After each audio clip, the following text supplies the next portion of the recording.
Hello, welcome. This is Tim's Maniac Sports. I'm your host, Maniac Tim, and today the Detroit Lions host the uh, former LA Raiders, now the Las Vegas Raiders. Uh, Las Vegas is a team that's really has been struggling most this year, most of the season. Lions coming off a big ass whipping last week, basically. So we're going to get to see what goes on. Jimmy G's going to be back. Lions have a lot of injuries, which really could affect the game. So we'll get to see what goes on. Hopefully the Lions can go ahead and bring up some wins. Can go ahead and bounce back and kind of take care of Jimmy G along with the rest of the Raiders. This is a big game for both teams. This is going to speak up some legitimacy as far as are the Lions a legit contender, a legit runner for the NFC North title. I mean, as the Lions know, as Lions fans know, we have trouble.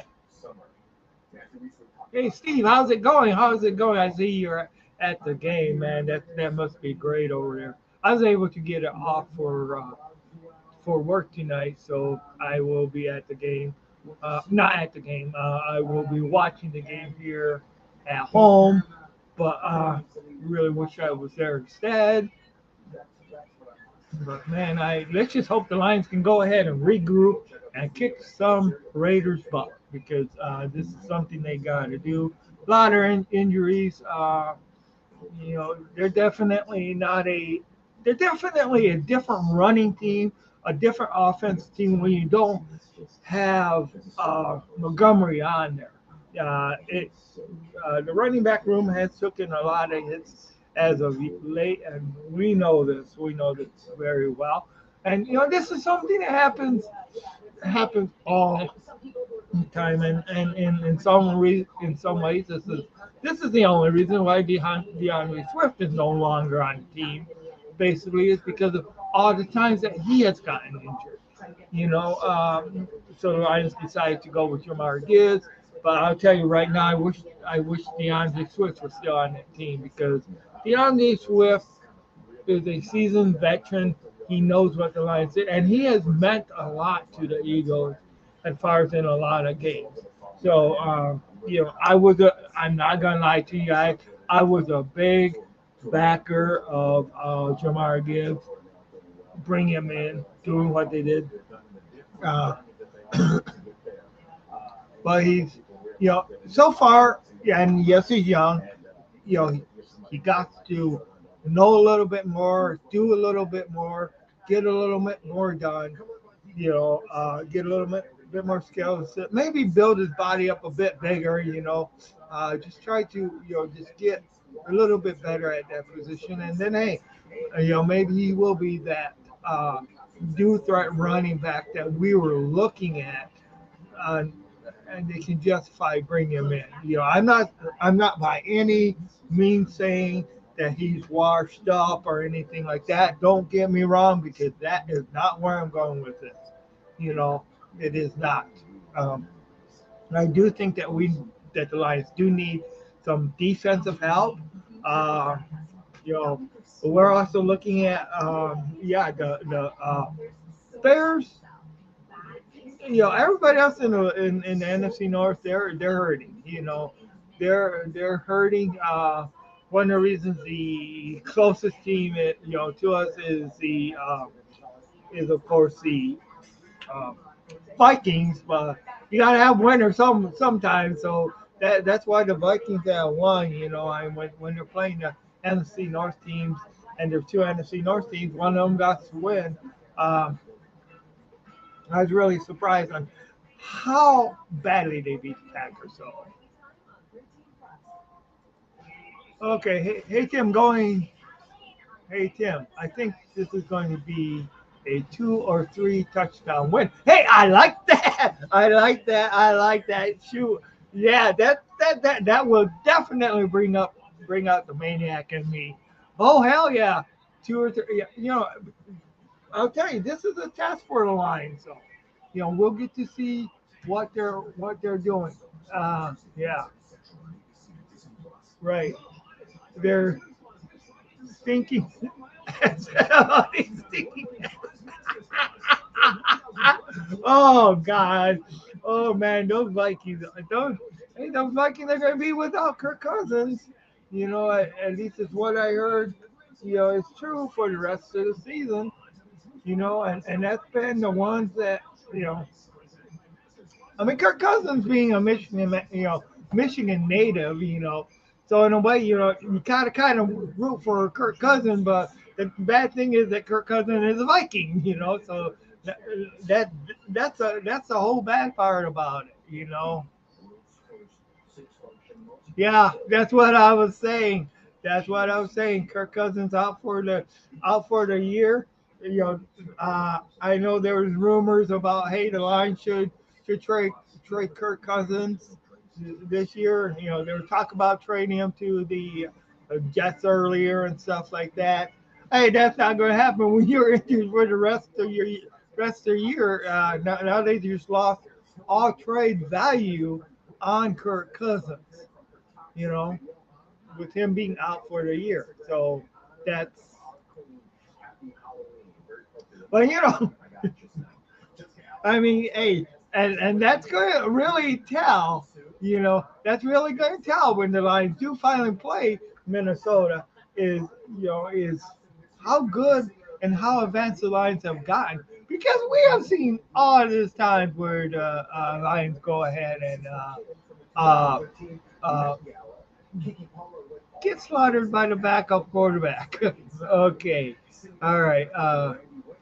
And Justin Jefferson, they're done. Wow. No Justin Jefferson, too. Wow.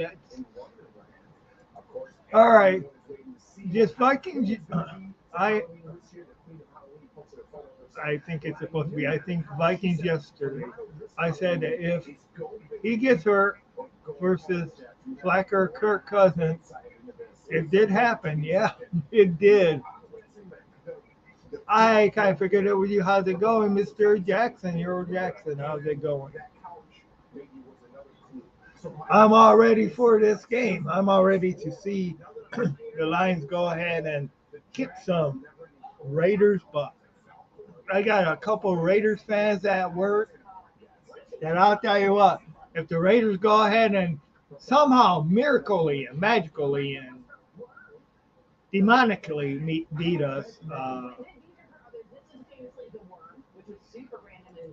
okay, 6 wins is coming to the line. Hell yeah, today. Hell yeah, that's great. That's great. 6 wins for the Detroit Lions. Yeah, man. Jefferson's not coming back for a couple more weeks. That's great. That's great. And Fields is going to be fighting for his job too, man. When Justin Fields comes back for the Bears, it's either prove it needs to be a do it season for Fields, and so far he hasn't really done it much. You know, and unfortunately, it does. I mean, it does look like the darn um, uh, look like they're going to get number one and number two pick. With the way the Bears and the Bears and the Panthers are going.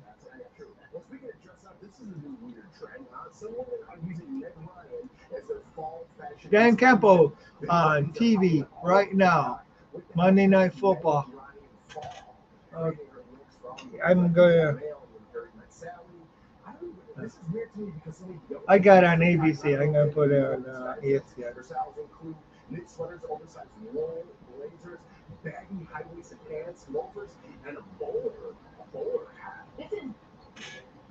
Oh no, that's not the right one. Oh, okay, here's sports. Yeah.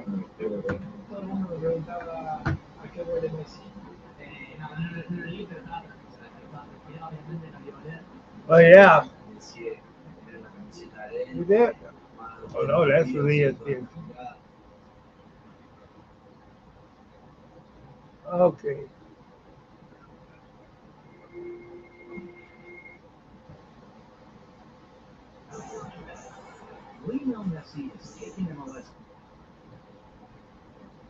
All right. So, okay. So the Detroit Lions. Let's just make it happen, right? That's what we gotta do. We gotta make it happen.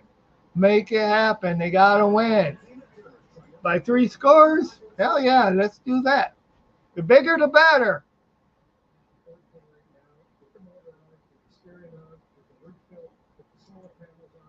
Uh, Okay, hey Tim, what do you think the Lions need to work in the second half of the season? Well, one thing they need to get their running back. Uh, I would like to see if they trade for anything. I would like to see them trade for somebody to go alongside of or on the opposite side of Aiden Hudson, and because I do think that we need to get our sack attack back a lot more, you know, and of course, open up that offense more. Uh, just you open up the pass. Let's get tomorrow is a trade deadline. Yep, Halloween spooky. I wonder if they're gonna have the have the person they trade for if they're gonna be wearing a mask. You know, but yeah, and of course, I think that Goff needs to go ahead and just keep playing like barring last week and barring the week against when Seattle, I think he needs to play like he played. I think he needs to show, they need to go, you know, and they need to be a closeout team. That's one thing you got to do. You got to close out victories. Winning against a division, uh, that's going to be big because if you look at it, we have only played one divisional game right now, and that's Green Bay. Green Bay we thought was something. Green Bay actually was something until they met us. Once they met us, something changed. They're not what they were. We started a losing streak in Green Bay that has not that they have not been able to figure out. So yeah, definitely. Happy Halloween. Happy Halloween to you all. Yeah, definitely.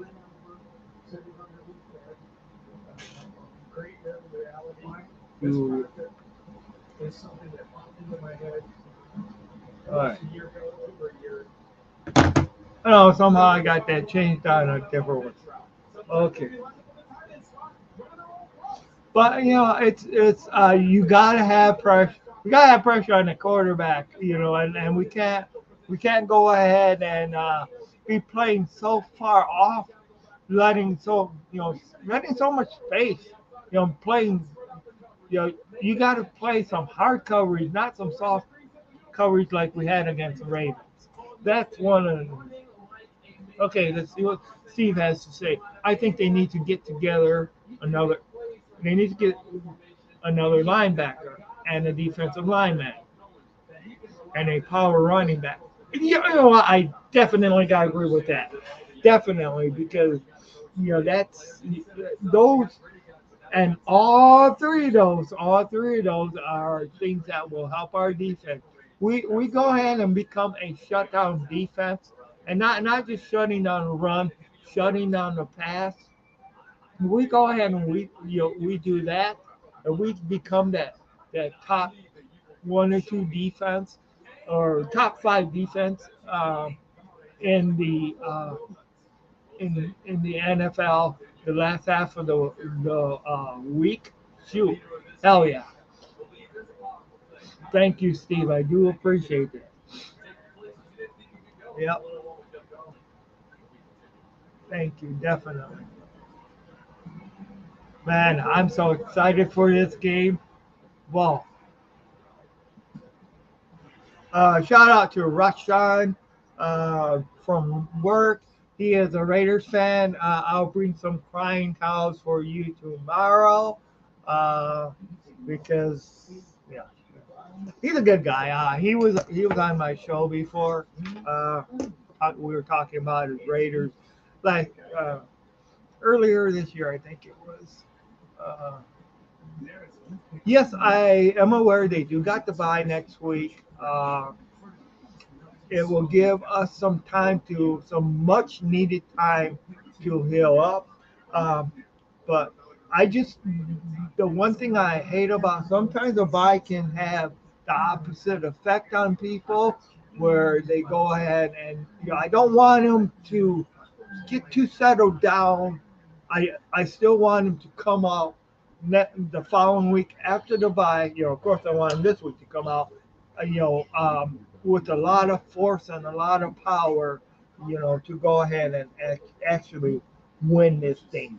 This is what I want. We need them to come up with a whole lot of power, a whole lot of enthusiasm, a whole lot of, you know, uh, kind of, attack. They gotta be an attack, take no prisoners mode in order to win this game, in order to be relevant in the NFC totally.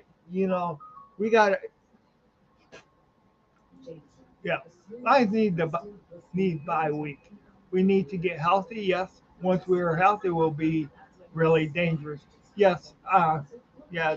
Like I said, as long as we don't, you know, because the one thing about buys, and we have seen this not only in the regular season, but we have seen this when a team goes ahead and they get the buys in the playoffs. Sometimes a buy can hurt you too, because especially if you're a team that's on a roll. But I do think that for the health of the team, for giving people the break and getting the body to heal, I do 100% think that you are correct that we do need that bye.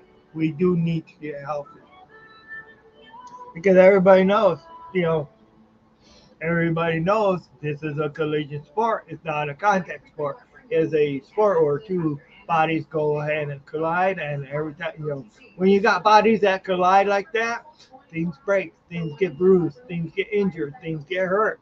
I mean, this is more than a contact sport. This is a collision sport, and especially in like your running back and even your even in like your quarterback, your receiver positions, your lines, any you're just it's just the way a play usually ends is by some type of a collision, unless you run out of bounds. And then sometimes you do still get collided with out of bounds, and usually that's a flag, but still, it's a total collision sport. Probably the least collision sport about least collision position about the sport would be your kicker. If you look at it, because the kicker, if you even touch the kicker, you're going to get a flag called on you. So, man, who is ready for some football tonight? Who I ready for the football? And the Lions are still getting some respect. They lost a little bit by getting their butt whipped by the Ravens. And yeah, granted, they deserved it. They deserve to lose a little bit of respect there because they got spanked. It was not only a loss, it was a spanking, hauling out what some people would call a whipping. But but we have seen that to other teams too. All is not lost. All hope is not gone. So you know, man, if you look at the dome, how it's nice and blue and stuff like that from the outside. Ford Field, Ford Field. Will the Lions ever outgrow Ford Field? That's a question. You know, if the Lions keep on if Detroit puts on a winning franchise year after year, will the Lions as a team outgrow Ford Field and need to build another field? Will they build it bigger, or will they just revamp Ford Field to make it bigger? Yeah, and can that be done? You know, can it be done? What's the logistics of it? You know. Now I see they're talking with Jared Goff, and of course this show is brought to you by Maniac Tim and Maniac Sports. Uh, but yeah, we want to see the Lions be dangerous after the bye week. You know, that's what we want to see. When you're out, or when we're healthy, we can be dangerous. But we gotta be dangerous today. We got, it's been a next man up mentality for this team. Uh, we have seen this even in the past, where you know I do know there is always a time when injuries can break anybody's back. Uh, the Lions have been considered very deep in a lot of areas. But as we've seen in our running back room, we have seen where sometimes they have not. It's just there's ways that you can, uh, when so many people get injured at that position, you know. So, but yeah, do I want to see the, you know, I, uh, we'll go back to this question here. Yeah, they need. Yeah, I think they need to get another linebacker. Yeah, the linebacker room was basically retooled. Some of them were re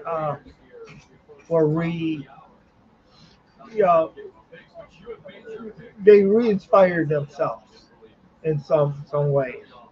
So uh, I'll be right back.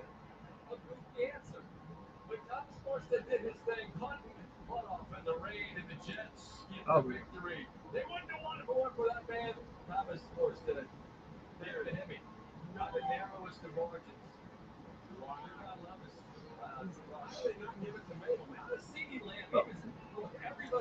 All right, I'm back. I'm back. Sorry, I had to leave for a second. It wasn't.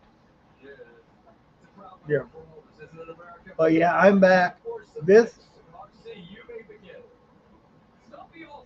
we have seen in that, especially in the running back. We have seen this before in the receivers, where a lot of receivers, especially last year, I think we had it where a lot of the receivers and both the running backs or starting running backs were hurt. So it does get to the it does get a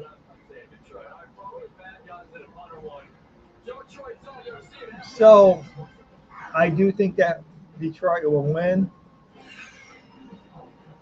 Uh, I'm gonna say 35-17. Just gonna say it. Just 35-17. Detroit wins. I know there's a 7 point spread or 7.5 point spread on the game, but I think that the Lions are upset.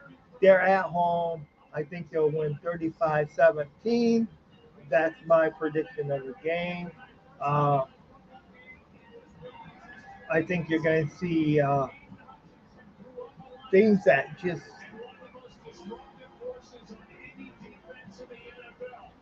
you know, I just think you're going to see the Lions come alive. That's what I think.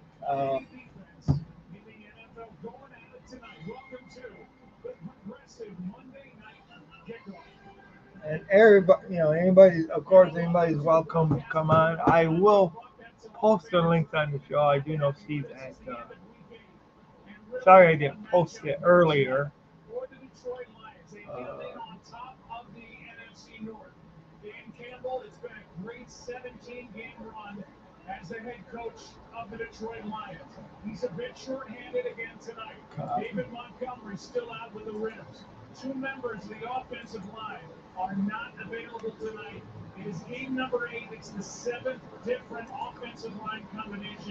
So anybody that has StreamYard and StreamYard wants to watch, and please, I'll tell you, I know Facebook is a great, and I appreciate Facebook fans, but the main one that I really want to see people on is YouTube.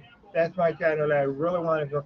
Facebook, yeah, I love growing that, but sometimes sometimes it don't show me who you are when you're on Facebook. So make sure you guys like, subscribe to the channel, tell your friends about that. You know, I did have I was at friends um, party, not alcohol party or anything like that this weekend. So I did ask a couple of friends on what brought out the maniac in them, and one of the things that brings out the maniac, what they really like about a game is they like a competitive, close game. They don't want it to be, they don't want not necessarily this game, but in sports, they don't want it to be like blow ups and stuff like that. Now, one of my friends named Matt, I talked to him, Packer fan, real stand up guy. Matt Pease is his last name. I asked him, and I told him I meant it in a good way, because yeah, you could there's what brings out the me. What he likes to see is a good clean game, you know. And he actually said that was one of the reasons why he was glad to see Aaron Rodgers being gone. He also went to say that he thinks that Jordan Love, it's just going to take time. Jordan Love will be a much better quarterback. People are calling for his head right now, but they do think that he does think that Jordan Love will. He just needs to learn. He needs to. Uh, so all right. But yeah, the Lions.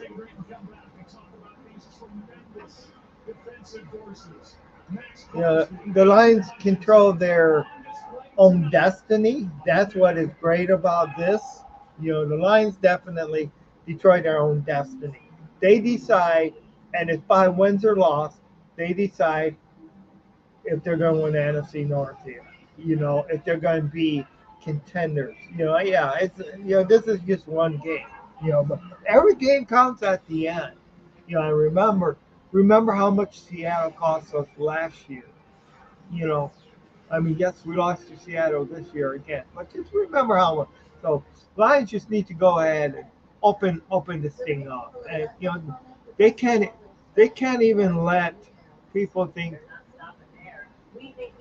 what the Lions need to do to the Raiders is what the Ravens did to us. I mean, this is the way I look at it. The Lions need to. I'll tell you, I may like a good comeback in a close game, and sometimes that may bring out the but I'm sorry, I like my Lions to stomp on people. It is what it is what it is me. I like them.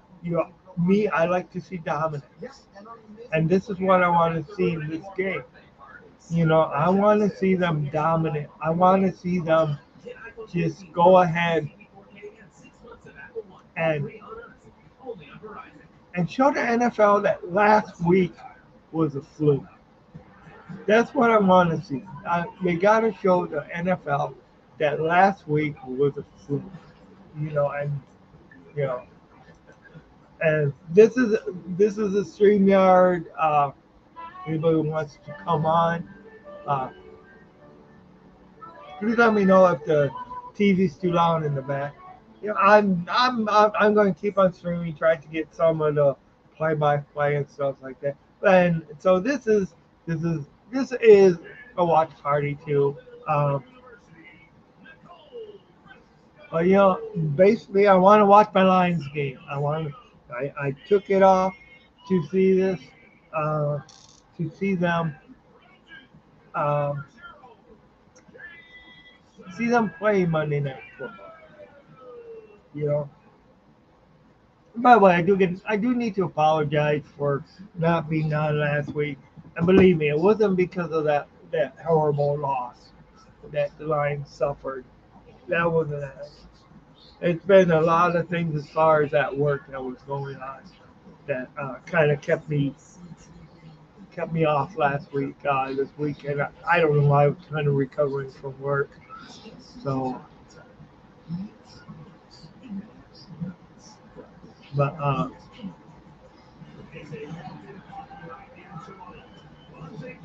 yeah, I'm really looking forward to seeing. And right now in sports, we got hockey.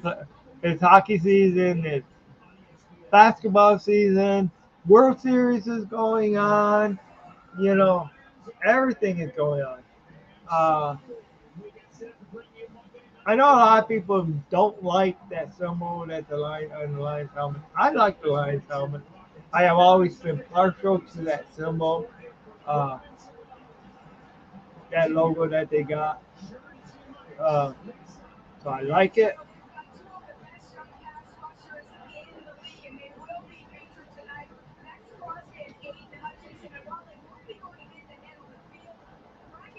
So,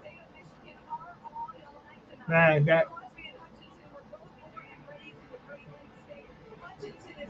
uh, bragging rights for Michigan. So this game is getting close. It will be starting in a few minutes. Uh, you know,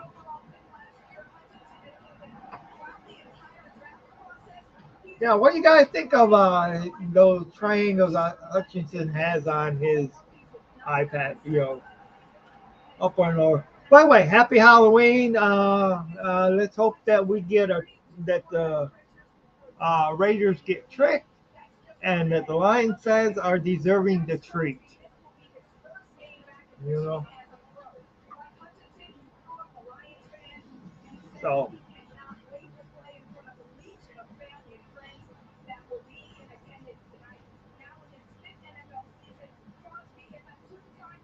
sometimes I may need to send or turn off the camera, but don't think that I'm leaving the stream because I'm still here.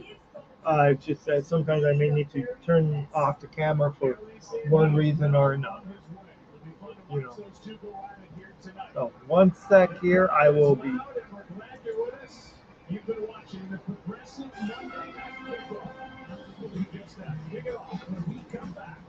Okay, so yeah, I know I gotta.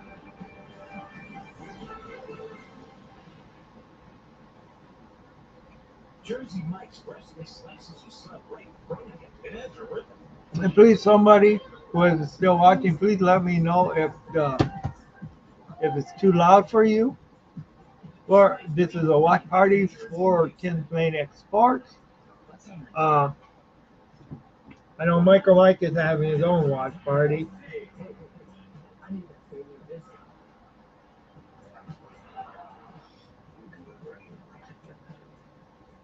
I haven't got a note.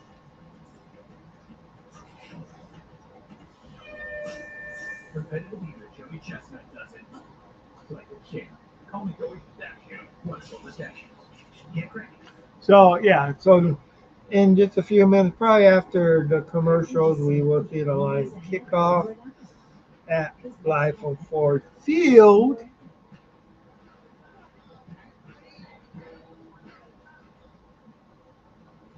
Yeah.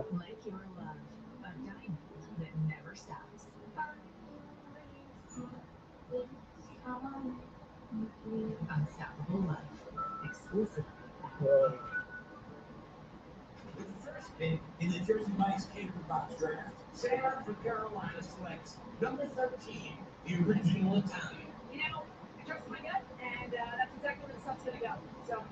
Go Lions.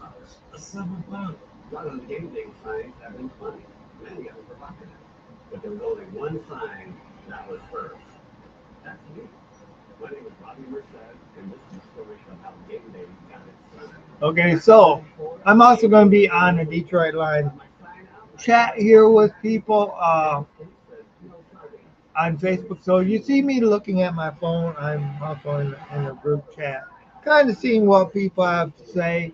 You know,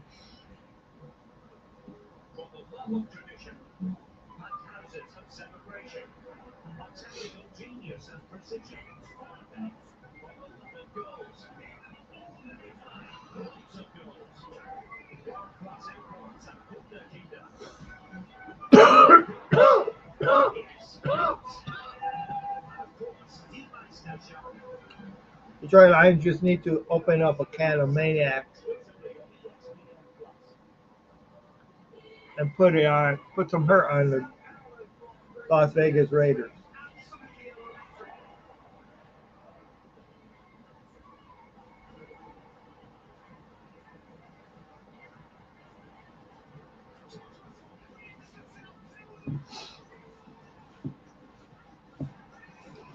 Are you guys real? Are you guys ready? Are you guys looking forward to this game?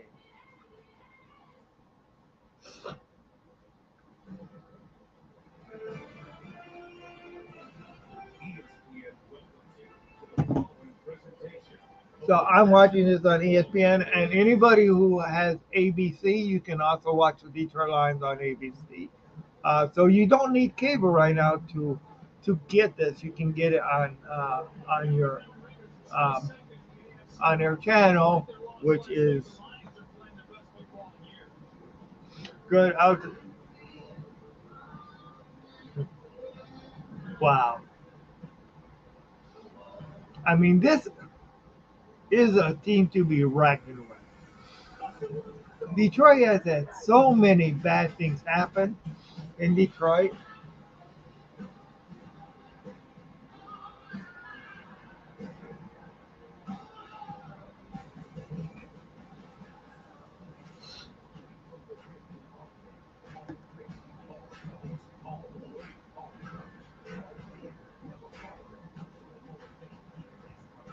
I do not own the rights to anything that you may hear behind me. Uh, right now, I'm not being paid for anything anyway. So let's get these likes up. Let's get some likes on here. Let's show the channel some love. Uh, Coming the collision at Ford Field. Detroit Lions, one pride.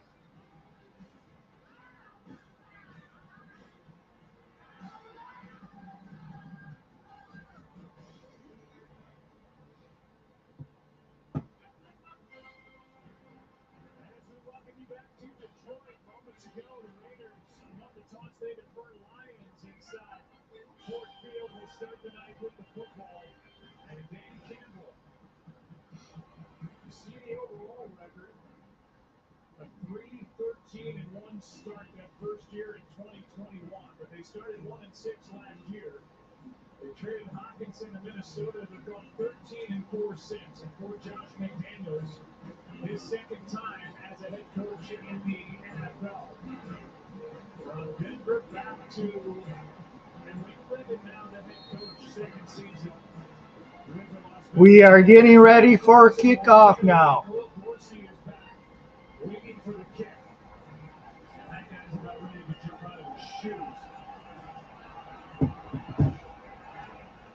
Lions get the ball first. Lions to receive.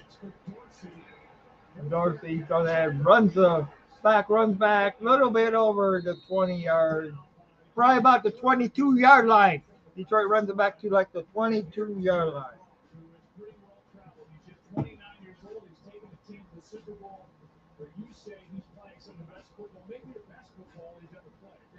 Okay, okay.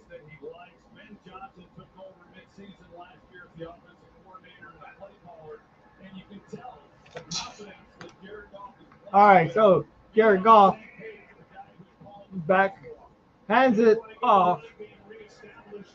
So shoot, is that Jameer Gibbs? He got probably a good 5 yards. Good 5 yards. I'd say Jameer Gibbs got probably a good 5 yards on there. And from Jared Goff.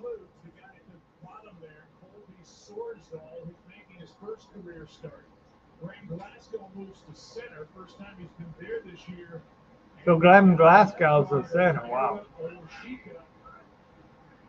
But we do have a banged up offensive line.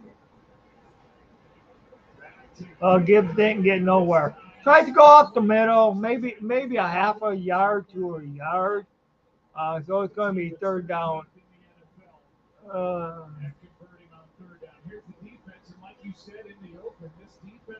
So it's going to be 3rd and 3 right now. 3rd and 3.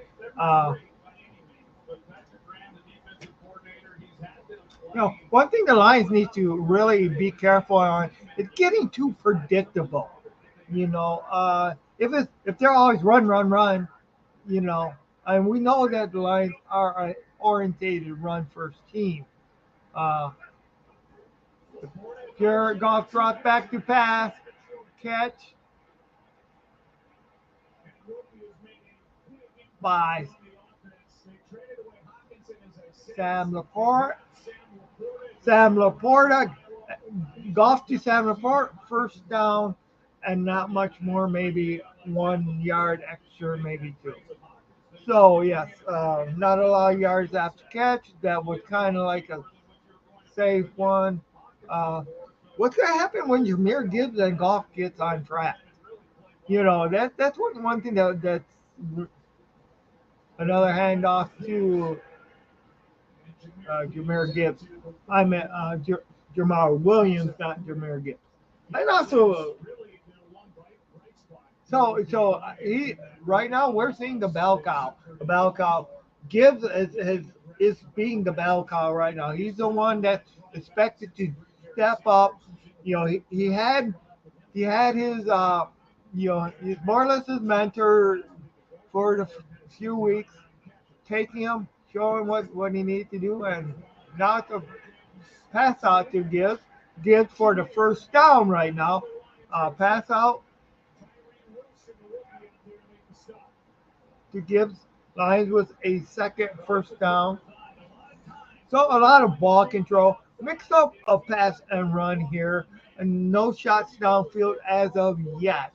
Making them respect, keeping the defense up close. They gotta be up close in order to stop that. Then who knows? Later on, we will probably see a shot downfield to somebody. Okay, that play was a wrong play, broken up. The Raiders were in Goff's face right off the bat there. So.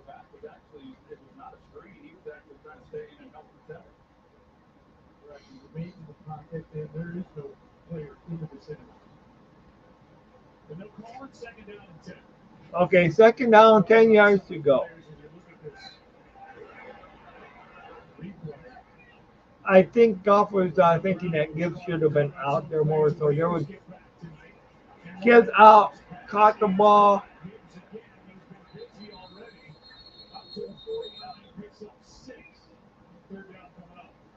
Okay, so he picked up 6, so it should be like 3rd down and 4. 3rd down and 4. Lions haven't really took a shot downfield yet. Now, that might have been what they were trying to do when they were in the backfield right away. Goff did try to dump off Gibbs, but Gibbs came back in to try to help protect that play a couple times or play before last time. Goff dropped back to pass. Gibbs make the cast. First down, Detroit Lions. The crowd goes wild, of course. Another Lions first down. That's one thing that the Lions are doing today. They are making first downs. They're seeing a lot of ball control.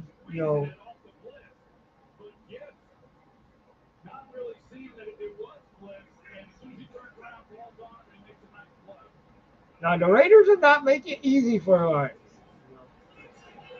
Run by Gibbs. Gibbs probably got a good 3 yards, I would say. Yeah, 4 yards here. He gets 4 yards here. So Reynolds, Jameer Gibbs comes out. Craig Reynolds comes in.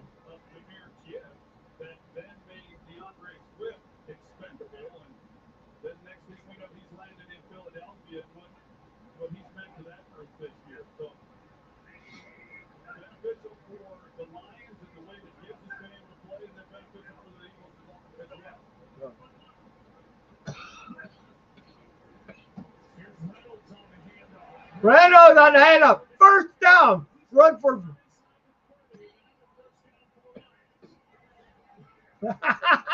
Oh boy. Thanksgiving in less 2 days on October. Thanksgiving. I'll tell you, a lot of these fans, they're just maniacs in themselves. You know.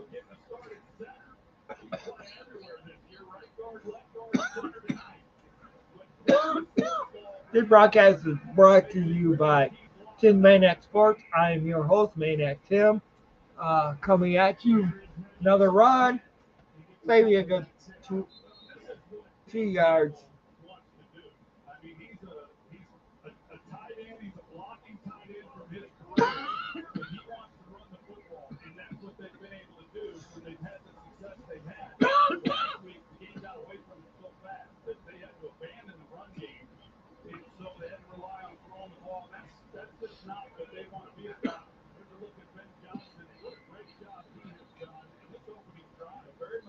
Oh God. So the Raiders called a timeout. Uh,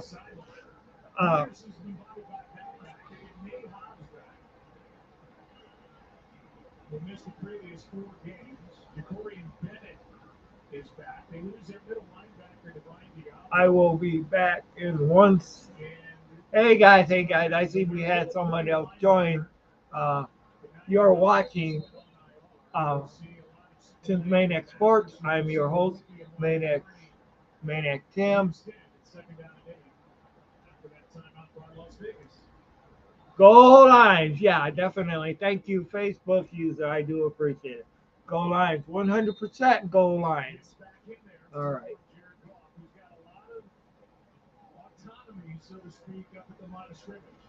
All right. Thank you very much. Let's go lines. Let's go ahead and let's kick some Raiders butt. You know. Oh man, I almost got his head taken off.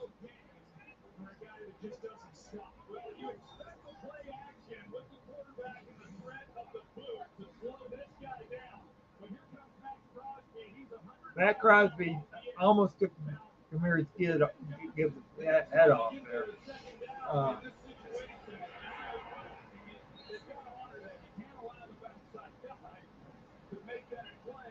okay. Oh,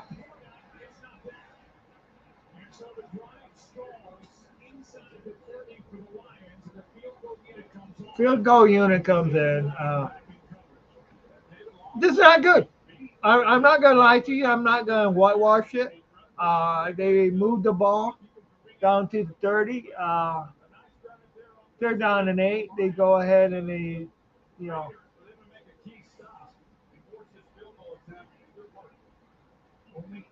So it's definitely not good. We'll see what pattern. You got to get the field goal here, but okay. So Lions will take a 3-0 lead. Lions will take a 3-0 lead, and hell, they uh, had the ball for 6 minutes, for almost 6.5 minutes. You know, for 6 minutes and 29 seconds on that one drive. So as far as ball, and then they only come up with 3 points from that. That does hurt a bit. I'm not leaving. I do got shut. I will be right back in 1 sec. This is a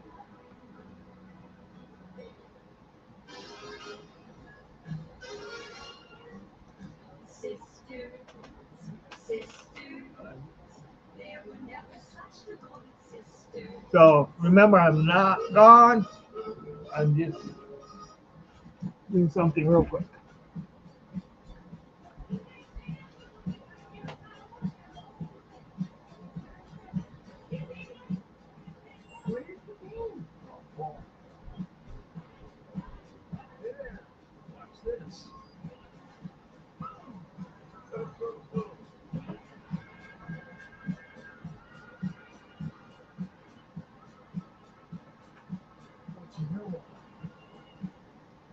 These delicious pistachios are absolutely wonderful. Literally, it says so on the bag. See? Wonderful pistachios are wonderful. The most wonderful on them.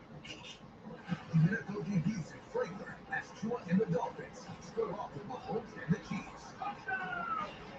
Rise, shine, and watch Sunday Morning Football. Sunday on the NFL Network. Well, it's a 3-0 game. The Lions got down the field. The drive stalled inside the 30. And the field goal from 44 was good from Ryan Patterson on that opening possession. This play came early. We were talking about the potential for intentional grounding. Senior Vice President of NFL officiating, Walt Anderson, is with us. Walt, what did you see from back in New York? Okay. Thank you. Sorry, I got a little cold here, so I mean, I do got my heat on, but it is. So I put on my sweatshirt.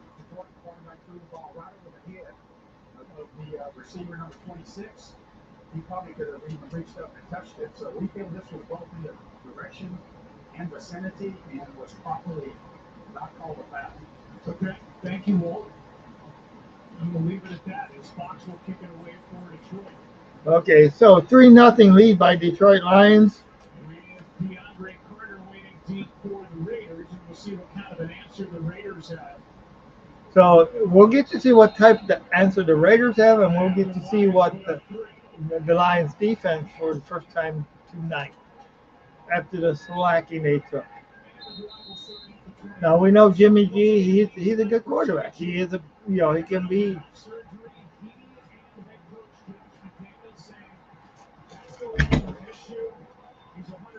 ready to go. They're not worried about the back injury. He's got good numbers in his career on Monday Night. Okay, so. And the Raiders offense is going to deal with a lot of crowd noise tonight from these Lions fans. Oh boy, I should have found a way to go to the game. I should have. But Jimmy G brought back the pass. First one's complete. Flag on the play. What is the flag? So let's see what happens. Is it a hold or what?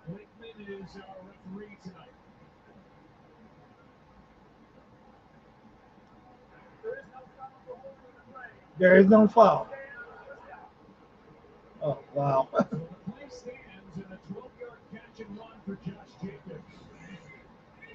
So we have a 12-yard catch and run.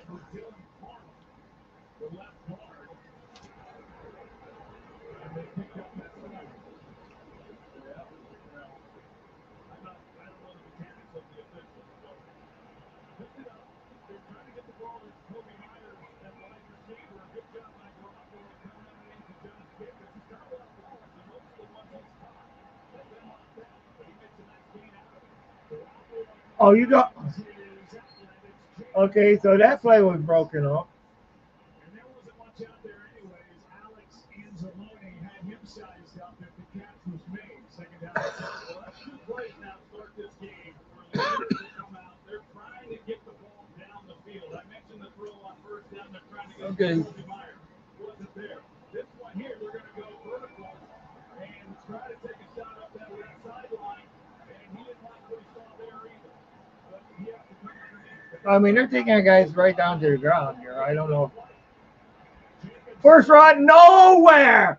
Nowhere. He lost yards. So it's going to be like Tracy Walker the third.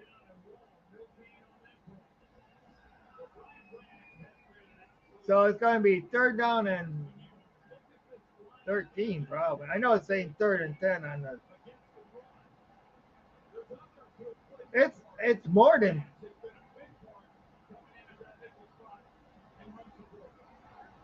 I don't see how that can be third and 10 because they did.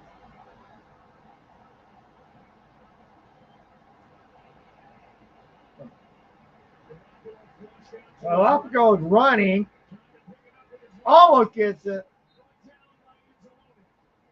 and the lone went ahead and collided with Galaparo to stop. That's why I say this is a fourth down and one. Fourth down and one.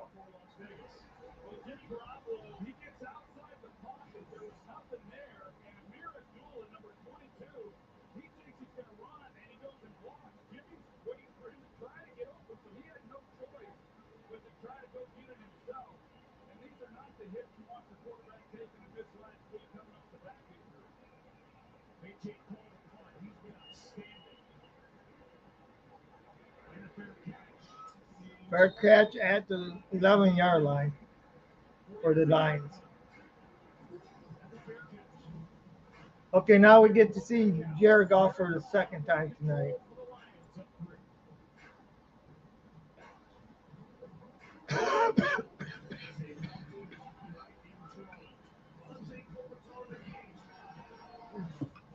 I don't know, is Micro Mike on? Yeah. It's the off the wall invoice sale only at Preferred Auto Dealership. You pick your vehicle, print the invoice off the wall, and get our lowest price immediately. Plus, you get all the factory incentives, and every new car comes with a free 10-year. All right, let me see here. Visit us today. Okay, so Looking for a new car or trying to save a little dough? Family Financial Credit so Union everybody, what brings out the maniac in you guys? competitive loan rates. It's lots of checking accounts and Visa credit cards. Plus, ways for everyone's young and old to save. You don't even have to come into our locations. Most of our services are offered on our website.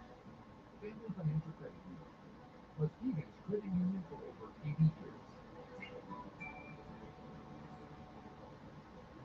Landscape Supply has one of the largest selections in West Michigan, including Named by Money Magazine Oh, as sorry. the best for gas cashback credit card. number one wood chip, and over 25 hectares of space for landscaping and renting. We also have a top quality green wood stockpile. So, with a huge variety of road and driveway products, we're now offering free zero contract deliveries and customer pickup. Plus, lowest delivery prices in the area and free local delivery. The team has been promoted to landscape this year. I haven't tried to really active It's the off the wall invoice sale only at Preferred Auto Dealership. Pick your vehicle, grab the invoice off the wall, and get our lowest price immediately. Plus, you get all the factory incentives, and every new car comes with a free 10-year, 100,000-mile warranty. Visit us today. Michigan going to Yeah. Lion says, ESPN's Mike Green says yes, so thank you. And Maniac Sports in the chat saying, hey, what's up? What is up to you, my man? And this article says, so also I can finally control Lions game. It's rare that the Lions and the Patriots do not clash. There we go. 3 months, so 2.5 more games got 4:30 a.m. Vital as well, but only so it's 8 p.m. Okay, so this is Tin Mainnet Sports. You guys, thank you to anybody who came in, showed up at Tin Mainnet Sports. Guys are welcome to hop on. Okay, you're back. Okay, so Gibbs got about 3 yards on that run.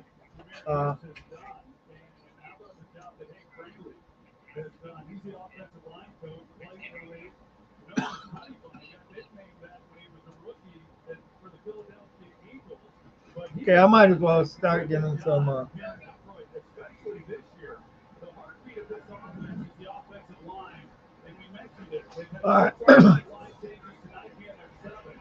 A lot of moving parts for him. All right, good job, good catch, Jim. Oh no, darn it. All right. Reynolds made the tough catch as he took it away from Marcus Peters and then put the ball on the ground. And Spillane is there for Las Vegas. Josh Reynolds does a great job coming back for the ball. And there's the ball coming out. Masterson is the one who Josh Reynolds. hits the lane, running to the football as well. He recovers the ball. A great job by the Raiders. Those have been hard to come by. They only had 5 takeaways coming into this game. That's their first Oh my goodness. 2023. Back in it. Raiders take over at the Detroit. Okay, the crowd getting loud now. Fumble for Luke Masterson.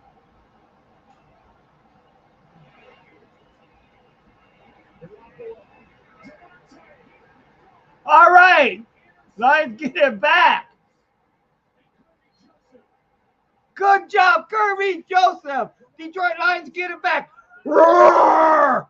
Onward down the field, a charging team that will not yield. And when the blue and silver wave, rah, rah, rah, rah. Go Lions. That's all I know of the song. Wow, that's awesome. We give you one, then we take it right back. Yes! Yes! Yes! Detroit Lions! Detroit Lions! Rock and roll! Roar!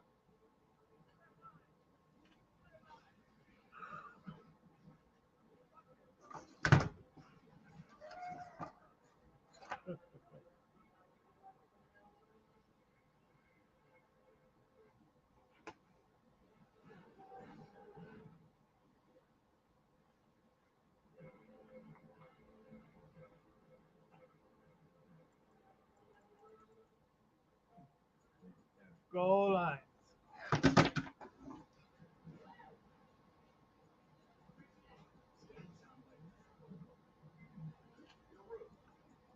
You know what, I'm going. All right. So we're seeing the Lions get some stuff done here. That's what we're doing. See, we're seeing the Lions. When we thought that it was all over, that the hope, at least on this one, was kind of over. No, the Lions come back. They go ahead and they show people, hey, they just because they get one, they give away a turnover. Well, you know what? We're just going to go ahead and take it right back. You know, and that's what they did.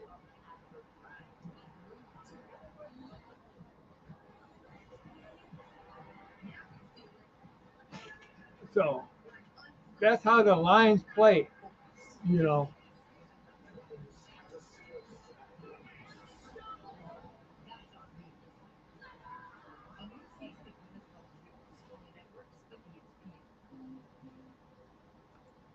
All right. So now we're at. Wow. So Devontae Adams runs out and okay. Just underthrows it. Corey Joseph's got the ball back for them. Jared Goff passes nowhere. That was well defended. The turnovers. It's getting crazy for Las Vegas. The interceptions the most. All 3 quarterbacks have thrown picks. It's from 8 touchdowns, 13 interceptions. And they are a minus 10 in the turnover ratio, worse in the NFL. Well, So, Maniac mentioned is Kirby Joseph.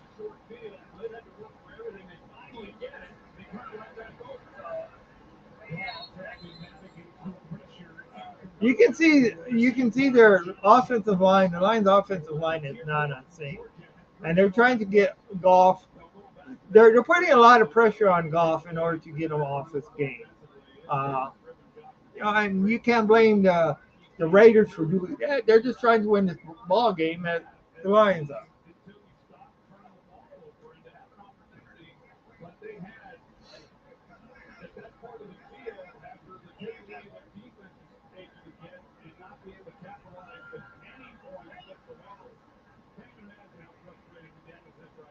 But now it's 3rd down and 10. Okay, so it's a 3-and-out for the Lions. 3-and-out for the Lions. I- So we'll get to see what the Lions can do here. The Lions got punted away, so it's going to hang back on the defense. As everybody knows, the Maniac don't like it when the Lions. The Maniac does not like it when the Lions go ahead and they let them stick around, let the other team stick around. You know. So Jack Fox hangs it high. Fair catch by the So the Raiders will take over at about the 42-yard line, their own 42-yard line. So this is something that we really gotta look at here. And this is where the defense, once again, they need to step up. They need to put a stop down on the Raiders. You know, don't think that the Raiders are going to stop throwing downfield just because of the one interception. They know what it takes to win too. So this is one thing that could really happen. It does got me a little bit worried, just a little bit, just a little bit, you know. But man, I cannot wait till Montgomery comes back. I really can't, because this team is a different team without Montgomery on it as far as the run game. Your best running back. I mean, yeah, Montgomery's no Barry Sanders, but man, he was moving that ball like crazy when he's in the game. And that was one of the things that they had trouble with Montgomery in Chicago, where when he would get injured, he was a great running back when he was healthy. But when he got, and everybody thought at the starting of the year, so maybe the coaches, but every fan thought that he would be placed more like sorry, it was more to replace Mar Williams instead of Swift, but Montgomery being the bell cow for the first part, we've seen why, because he produced. Jameer Gibbs, he's still got some growing to do. He's still got some stuff to prove to me. You know. Uh, It's cartoon time. Last 30 years have been a house of horrors for the Lions. Most recent division title 1993, 30 years ago, and now defending NFC Central. Their last playoff win 1991 against the Cowboys. In fairness, you did not start that game. okay, so 1993 was their last. Not as scary. Lead us into a season that led the division since 2016. They were a playoff team that year, lost to the Cowboys. With Matthew Stafford at quarterback.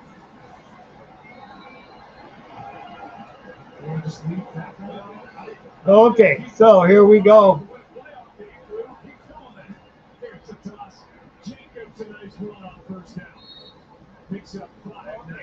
So they picked up 5 yards, and Jacobs 5-yard pickup on first down by the rookie.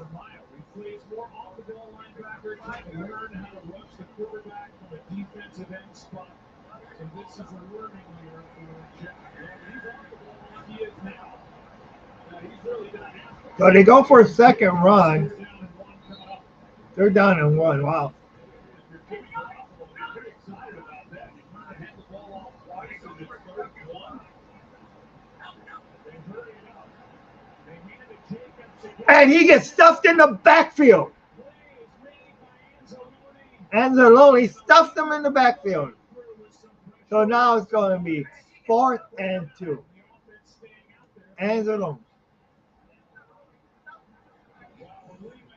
But their offense is going to stay out there, so they're going to go for it. Because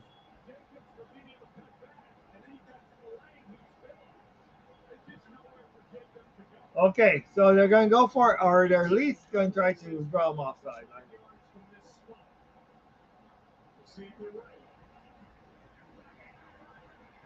Garoppolo draws back to pass.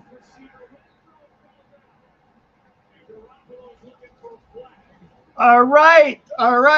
Lions hold fast, the Lions will get the ball back in magnificent field position.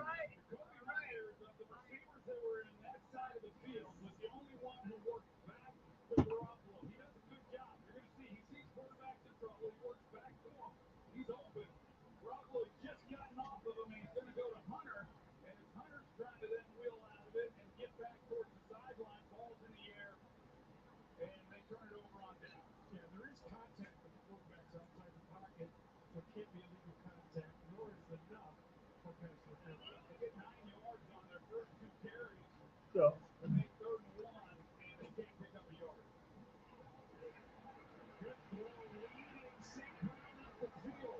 whoa.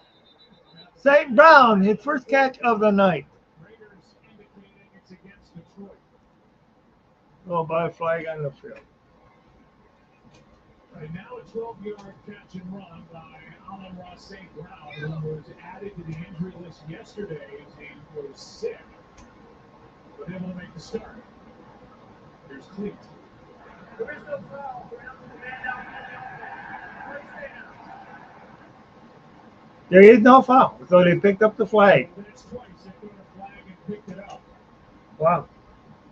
And this time, a 12-yarder on a really good, subtle throw. It wasn't pretty, but led Allen Ross St. Brown right up the field. So Amon St. Brown went ahead and got that back.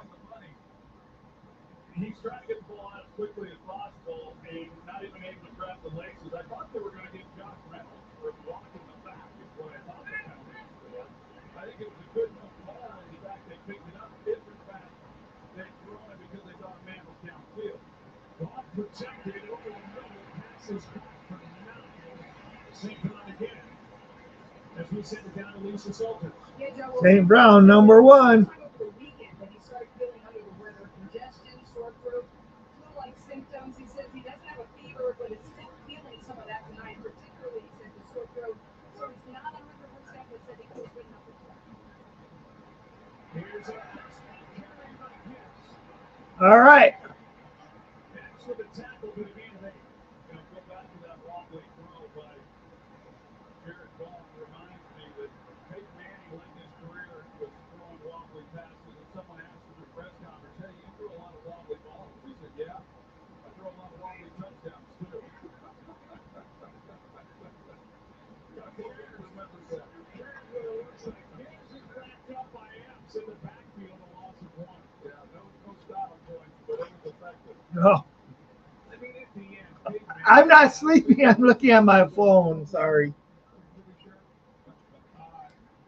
He was compensating for the neck and nerve damage and all that, and he was just so much smarter than what he was going up, and he knew where guys were going to be, and he just made up for it with his mind. There's no doubt, no doubt.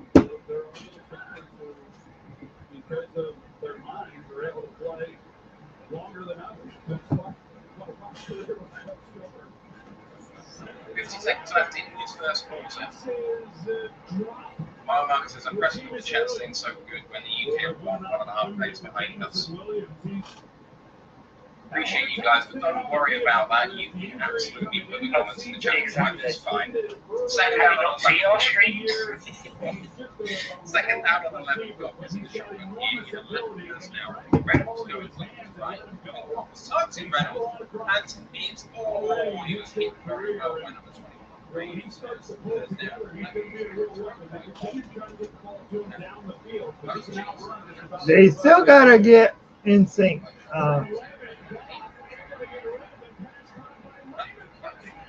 Khalif Raymond, first down.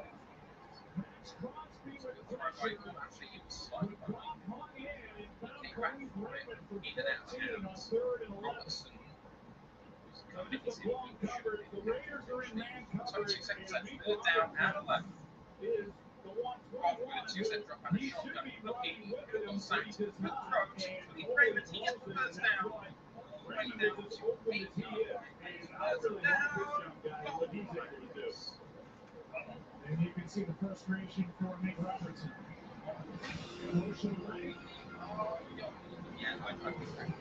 and so far, interesting.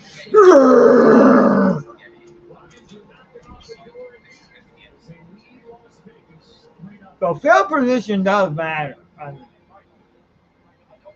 But they got to come out with 7 or 8 points here. You know, that's what the Lions need to do. They need to come out with 7 or 8 points. So, yeah, welcome. You guys are watching the Watch Party. Yeah, I don't have a partner that I'm doing with like Roar UK. Roar UK doing. I'm kind of watching them too. They are a little bit behind because of the time zone deal. Good crew, good show. Recommend you guys, anybody who hasn't downloaded their stuff, anybody on here, really, Roar the UK, great Lions fans, follow them.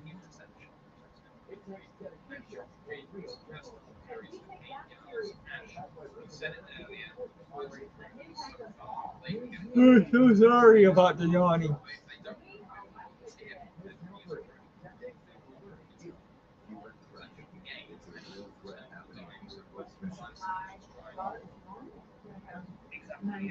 So,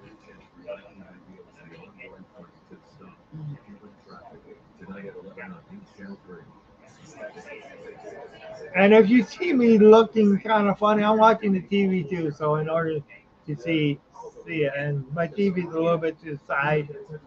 So, I got this big old 32-inch monitor.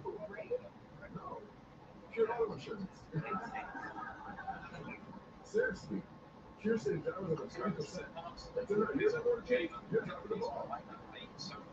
Sorry about the yawning, people. I don't know why I'm yawning.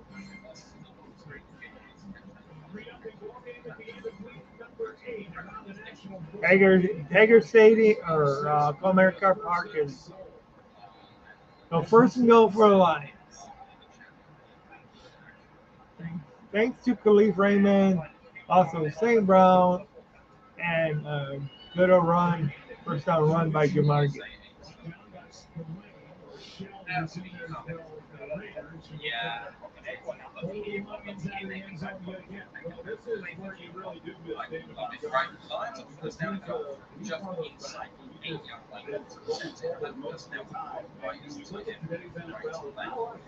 Raiders have 6 line and they're really key. Run up middle to Gibbs and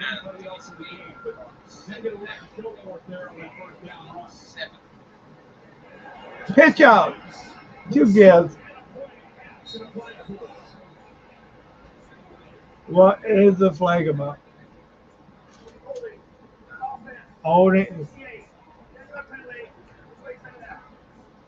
That is the first penalty of the game that's going to be enforced, and it's against the left tackle, Taylor Decker. Taylor Decker, my God. Penalty, you get down here, and now you get back up. Here's right here, Decker, 58. Right around the neck. Oh, shoot. But looking at it from the Raiders' perspective, this is the team that's had a hard time scoring points. They average 16 points a game, third fewest in the league. So the difference between giving them a field goal here and the ball game is handoff is to Raymond. That was a dumb play. This Raiders defense is playing some ball here near their own end zone. Adam Butler makes that play and a loss of 2. So it's going to be what? Third down and 15? Butler gets the penetration up the field, and he's the one who I know. Gets gets the penetration in the backfield, makes the play, and just defends the ball back. Both teams, the opponents have scored touchdowns against the Raiders on the last 5 trips inside the red zone.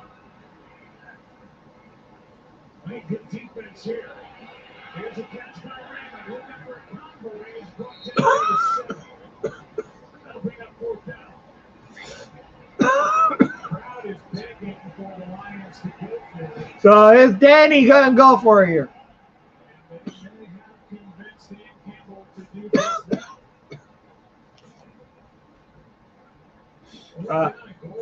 sitting at the 8s is where they mark them down. Yeah, for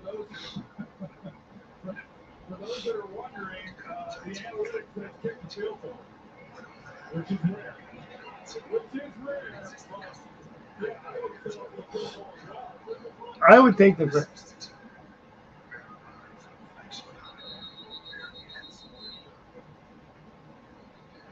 Play game. Offense. They're trying to have him drop off. Maybe they're going to try to get him to jump they didn't and they take him away. Yeah, otherwise we're going to start calling Dan Campbell Riverboat Campbell. Riverboat Campbell. Okay, so they're going to try for. Can you imagine you would buy a meal the rest of the week if they don't have you buy many meals around here today? He said that sit down before the game, you got people all around town. So welcome you guys to 10 Maniac Sports.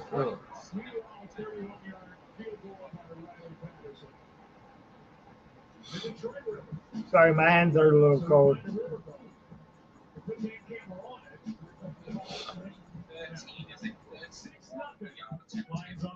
So 6-0, Lions on top.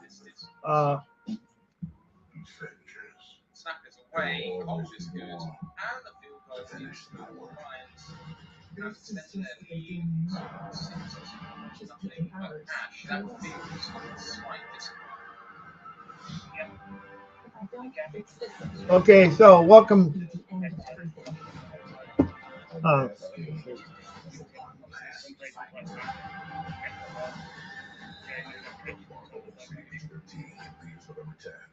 You think life is short? Football is short. The regular season is just 18 weeks. That's it. So cherish every over and under before it's over on FanDuel. With live betting on every NFL game. Because before you know it, a cold night in the Buffalo Bills game will just be a cold night in Buffalo. Bet $5, get $150 bonus to get team wins, plus a profit boost every single day. FanDuel, America's #1 sportsbook. Andrew just saved big on a laser hair over at Amazon. Because less hair, more air.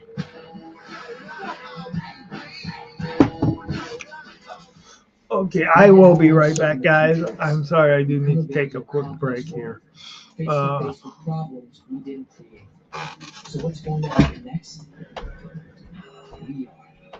Because our future is the future. So we're going to build bridges and hospitals in a day. And feed those left in the cold. We're going to do all this and more because we have an appointment of destiny.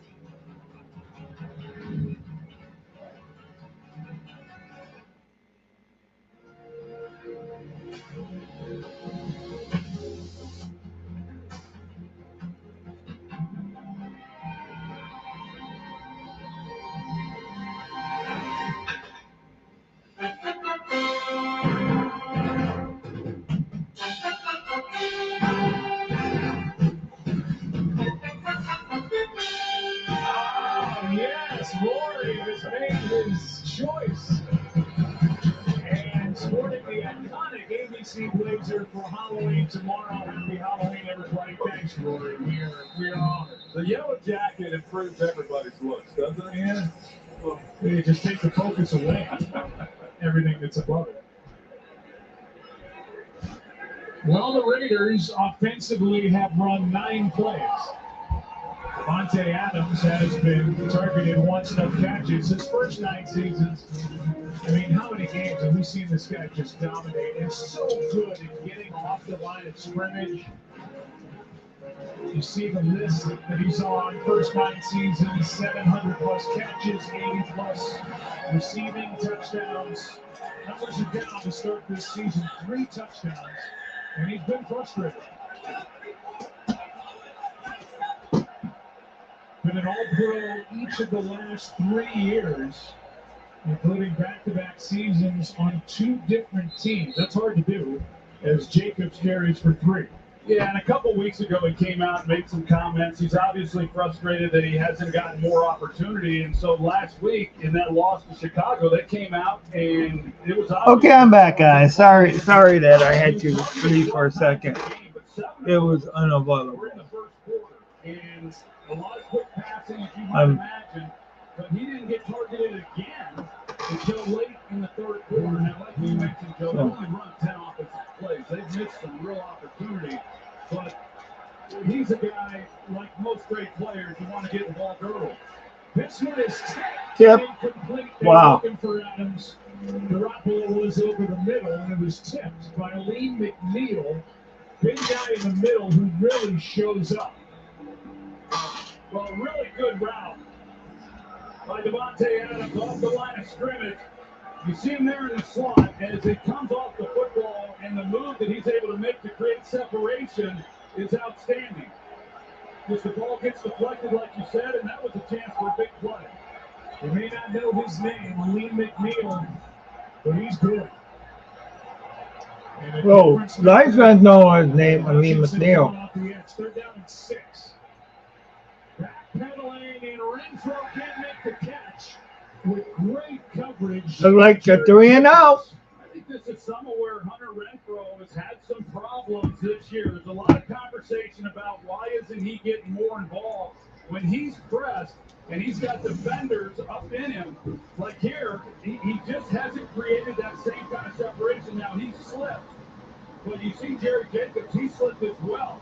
If Hunter Renfro's able to keep his footing, another opportunity for a big play. So I know I'm not defending Josh McDaniels, but when you talk to him, he talks about the missed chances and one play here, one play there would be the difference in the game. And we saw in the last 2 plays they had opportunities and neither one of them were able to be completed. So he takes a seat. Hunter Renfro, 49-yard punt by A.J. Cole. Lions back out on offense, leading by 6.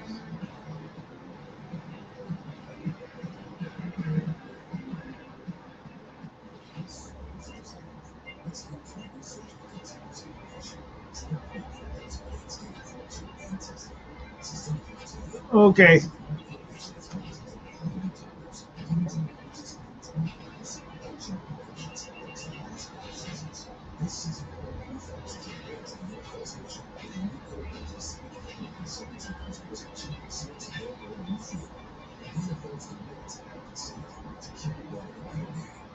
Right now is the perfect time to schedule low-cost system check with Westfield Services. System checks can prevent costly breakdowns and extend the life of your heating system while ensuring you're more comfortable all winter long. Contact Westfield Services today. If you've been seriously injured in an auto accident, you can't afford to keep a long road. Don't call a lawyer from Detroit who's never even tried a case in Virginia. You need David Shaver. He was born and raised right here in the County. David Shaver. Sorry, That's how it gets results. my allergies are acting up again.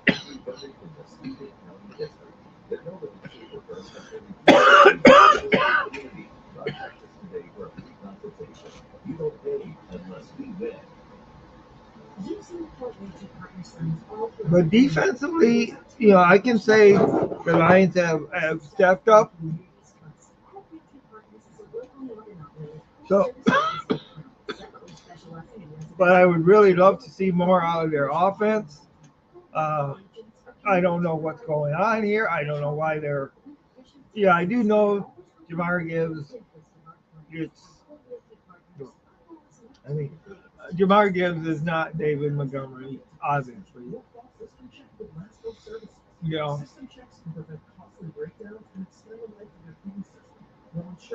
It does make you miss. No, I'm not gonna lie. You like Jared Goff, but it does make you miss DeAndre Swift.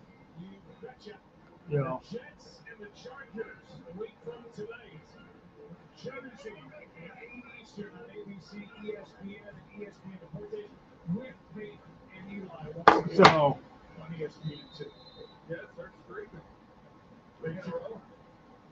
Just win, baby. Just win. They can't. It doesn't matter how it looks. That's right. And Greg the League Zerline to the rescue. Yeah, the Lions just need to win. That's Oh. All right, St. Brown wide open. Goff was under pressure, and he delivered a beautiful pass to St. Brown.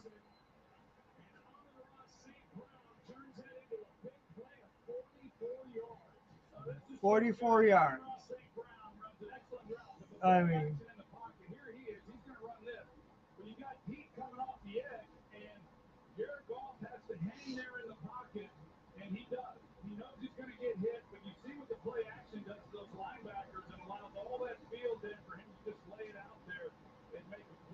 good play. Good. You start looking at some of the numbers that Amon-Ra St. Brown has put up. Whoa. Hello, Max Crosby absolutely demolished the ball carrier, Jameson Williams. Well, you remember earlier in the game when he ran so hard to grasp and he ran the runner from behind. So now they're thinking maybe we'll take advantage of that. He's going to crash hard. We're going to run the reverse and get right around him. And Crosby just too smart for that. That's his third tackle, a loss of 6. Lost 6 yards, so it's going to be second down and 16. Let's not call that a Save that for next week. While they're on their bye. Save that for 2 weeks. Save that for Khalif Raymond. All right, first down. St. Brown again, but this. What's the flag? Goff's pointing to the Raiders. Crosby's pointing to the Lions. Here's the call. Illegal contact, defense. All right. Yeah, baby. Yeah. As it's declined at 24 yards after that 44-yarder for St. Brown to start this drive. There's Nate Hobbs. He's missed the last 4 games, and that's the contact that they got him on. And even Amon-Ra St. Brown at the top of that route got a little bit of a push himself. You see a whole lot there, but regardless, doesn't much matter. It's good execution, great completion. The Lions are in scoring position again. Impressive guy to watch. Here's one for the tight end, Laporta. Marcus Epps with a gain of 9. We talked a little bit about him earlier, Joe, and he's kind of cut from that mold of the Travis Kelce type guy where they're able to split him out. He lines up some at the wide position at the end of the line and runs some traditional tight end type stuff, but for the most part, split him out. They can put him on the backside one-on-one and let him do his thing, but he has been a real addition to this offense, a heck of a player, and he's only going to get better. Second down and 1. St. Brown, and he's looking 3 Raiders and brought down at the 15 by Nate Hobbs. I think he was looking to throw that initially. Anytime the ball's thrown like that behind, then you're looking for the double pass. And I think initially he thought they may get it out here. You see these guys, they're looking like they're blocking, and then they release. Had a chance right there in the slot, and for whatever reason, he didn't like it. Not sure what there was to like, but had a chance there to Khalif Raymond. Yep. He'll look at that on film and say, I should have let him play. He does not have a pass attempt in his career, and here's a play made by Adam Butler, who's made a couple of plays on this possession, and it brings up 4th down again. I heard Collinsworth last night talk about it. Yeah, I think they got to go for the field goal here because it will give them more than a touchdown lead. That's why. So you got to go for the field goal. You get a guy who's that open, you definitely expect the ball to be thrown. But once again, the Raiders tighten up down here and force the Lions to try to settle for 3 points. Second consecutive red zone stop. St. Brown yelling at himself over on the sideline. 33-yard try by Riley Patterson, who is 3 for 3 tonight. So it's a 9-0 lead for the Lions. And has accounted for all the scoring. Now the question is, can the Raiders offensively get something going themselves? Lions on deck at 9-0. Lions on top.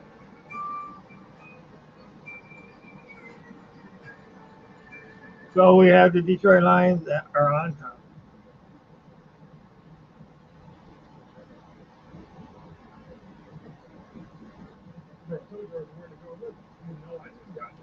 Okay. No, wait. Yes, we did. No, you didn't. We can check the replay. Nope. One thing no one would challenge, saving money when you bundle with Progressive. I think that happened. Tomorrow, the best action movies ever made. Making an HD.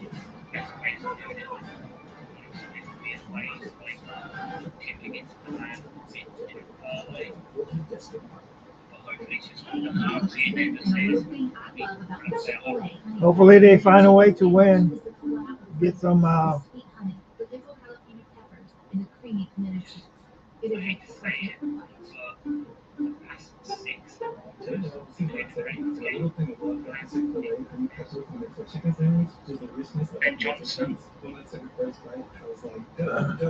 It's true.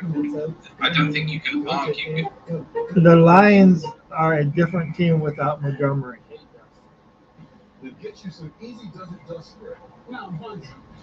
I don't even think desperate. I mean, obviously when we were 20 to nothing down, we were in a situation where I think it's now. Level up with the 2023 Nissan Just Rogue. Go Rogue. The Lions are a different. The Detroit Lions. Those iced tea at UCLA. scripted and it should be a bit easier to kind of. The Detroit Lions are a different team without Montgomery.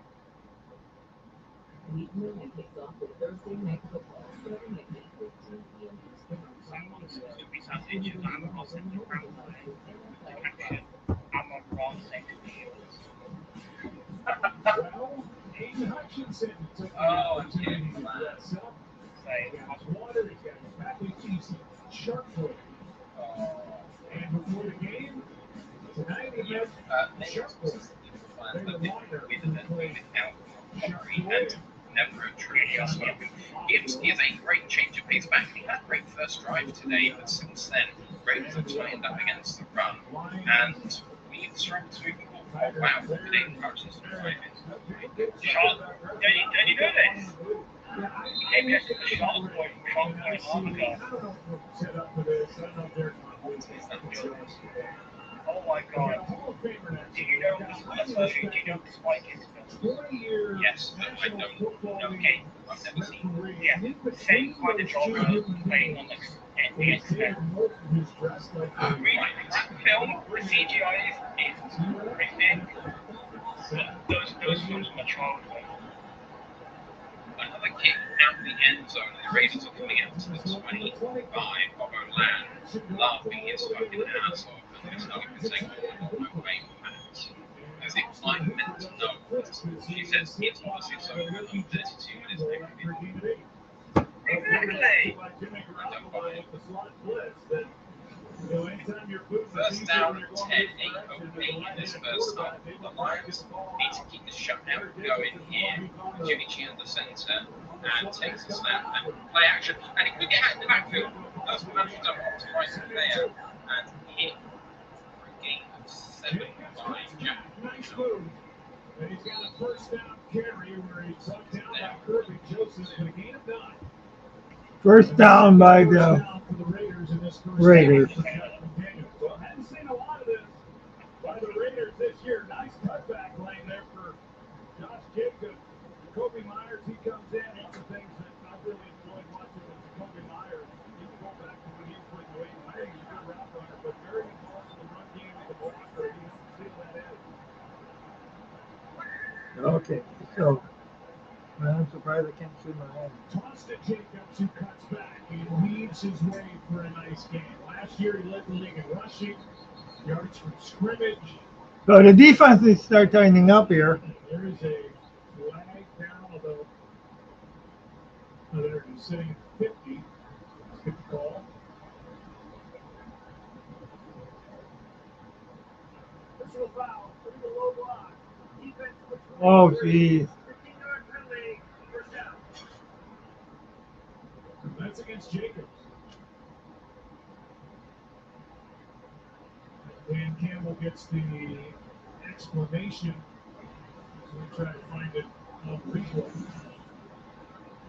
It comes in at the bottom of the screen, 23. There it is. It's Jakob Johnson, fullback, and outside the tackle box, you just can't take on a defender or an offensive lineman like that low. So it adds to it, brings the ball to the 39. They fake it to Jacobs. Garoppolo finds Hooper.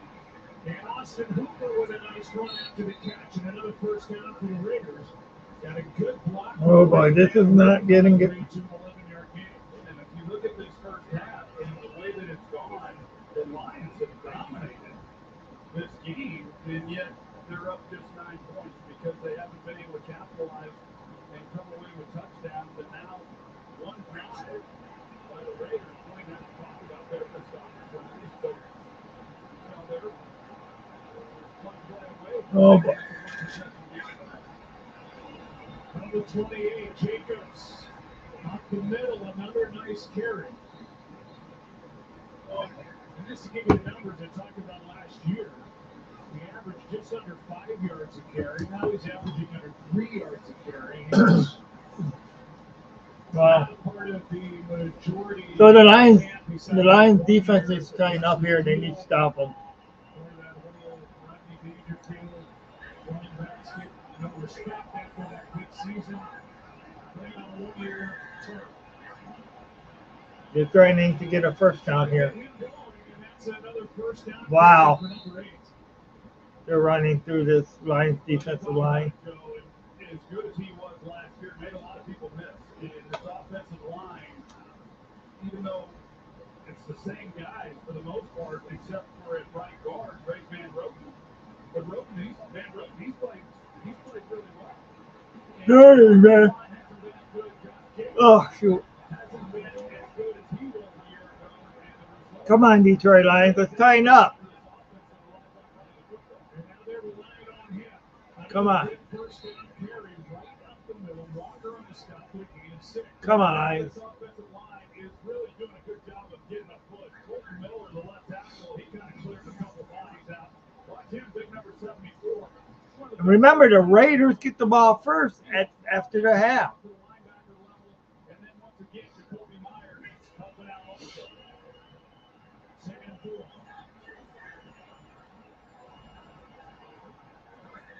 So Jacobs again, a yard short of a first down. This is pretty good because they have gotten Jacobs going on this drive. So this is 3rd and 1. The offensive lineman like that, the back gets into a rhythm. It hasn't happened this year. So you never know when they could go ahead and switch things up here and throw a pass. There you go.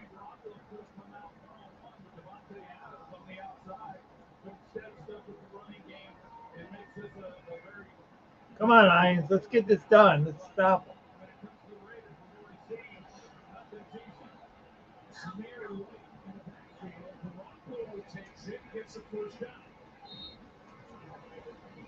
This offensive line for the They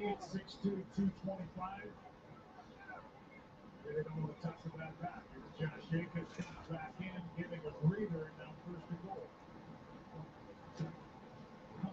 Don't want to touch the bad back, but it's okay to carry the ball in there. Correct. Nobody thinks about those things. Okay, sorry, I had to turn the camera off. I got it back on. Oh, God. But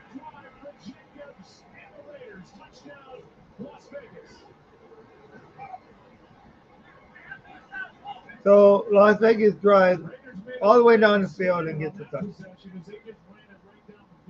Yeah, they really did. And Greg Van Roten right here, number 70. I talked about him just a moment ago and how well he has played.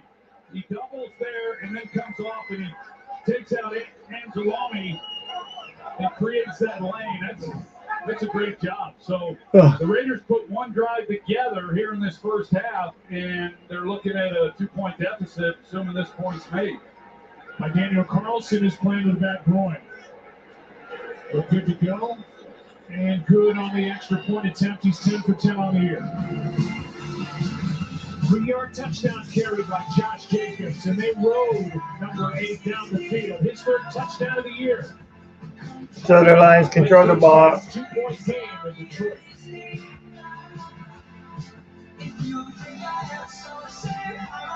Okay.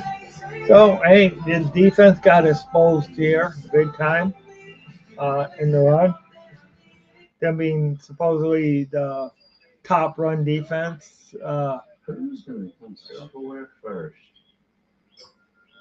AI or us? Whew. I wish for the amazing new iPhone 15 Pro. You mean this one, the one with titanium? It's so light, don't touch it. Maybe stealing wishes from the birthday boy is not your best plan. Switch to Verizon and get iPhone 15 So this Pro is on Tim's that. Maniac Sports. You are Yeah, and on listening an to amazing network. live here on the Maniac Sports Network. Actually, it's Maniac Sports and Entertainment. Get iPhone 15 Pro. Haven't had a lot of shows as of late, the last couple weeks, but there's been a lot of stuff that's went on. But I want to thank everybody for coming and to watching. Coming and watching. Shockingly comfortable ABC pen from Lululemon.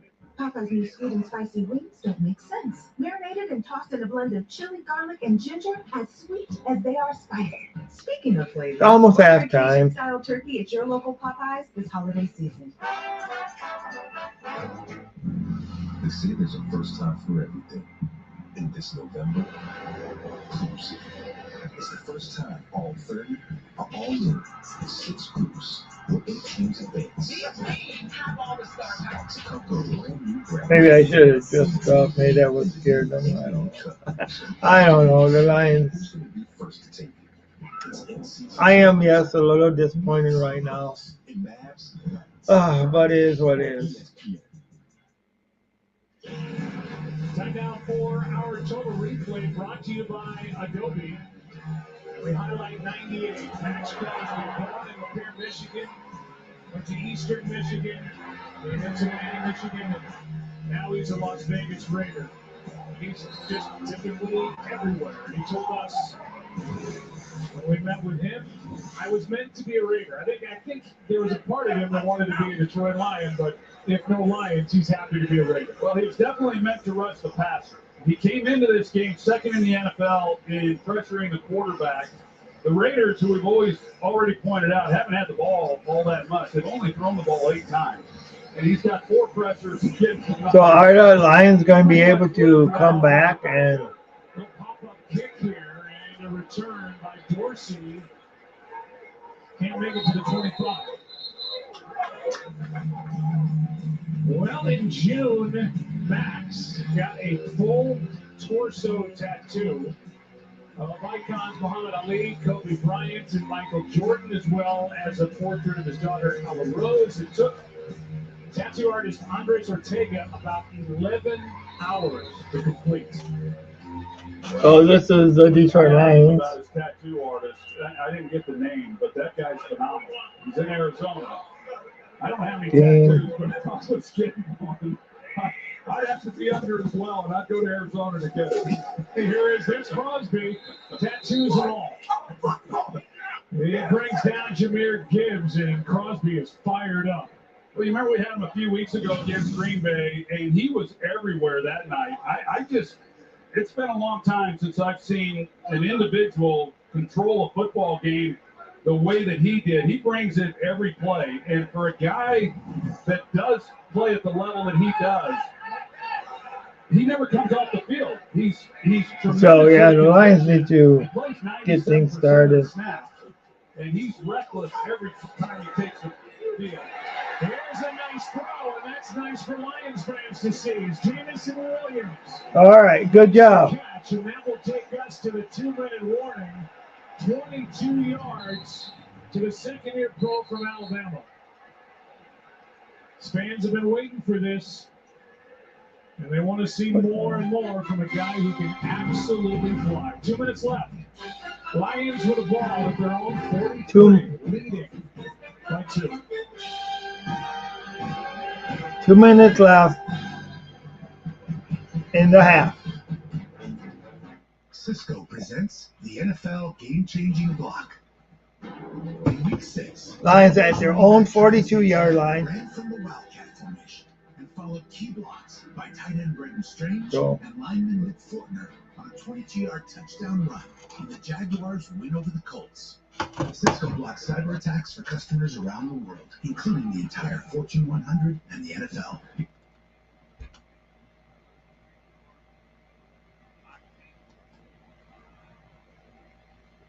Can we? Can we use genetics to fight?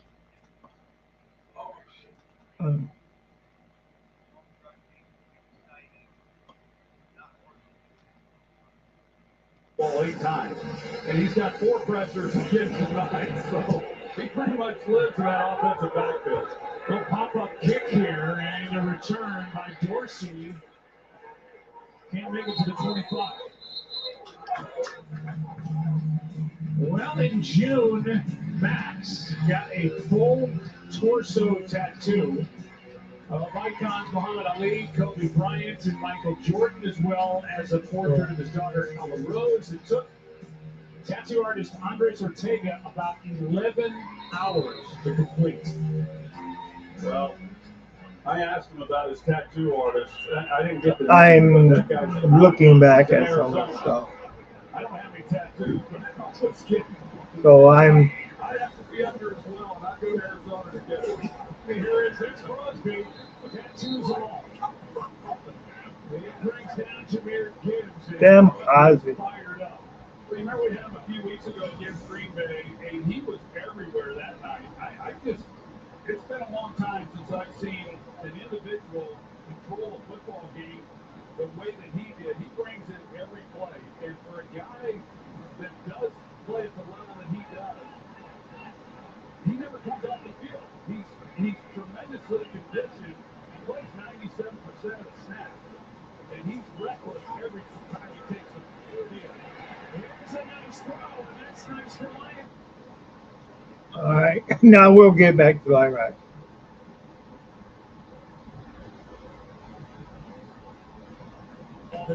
I just had to see that one because I looked away. All right. First down.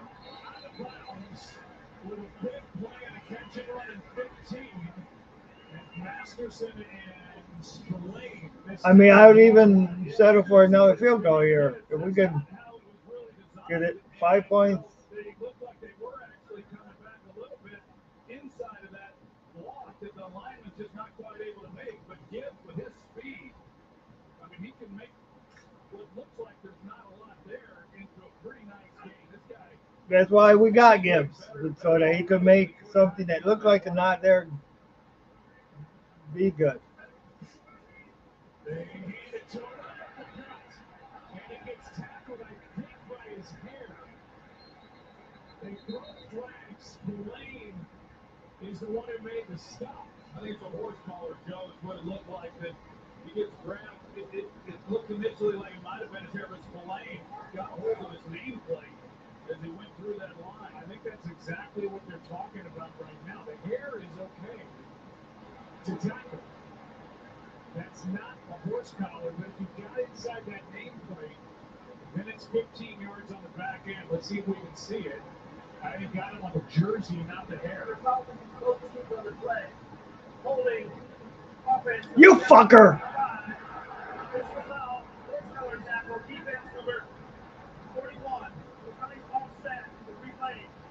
You fucking asshole.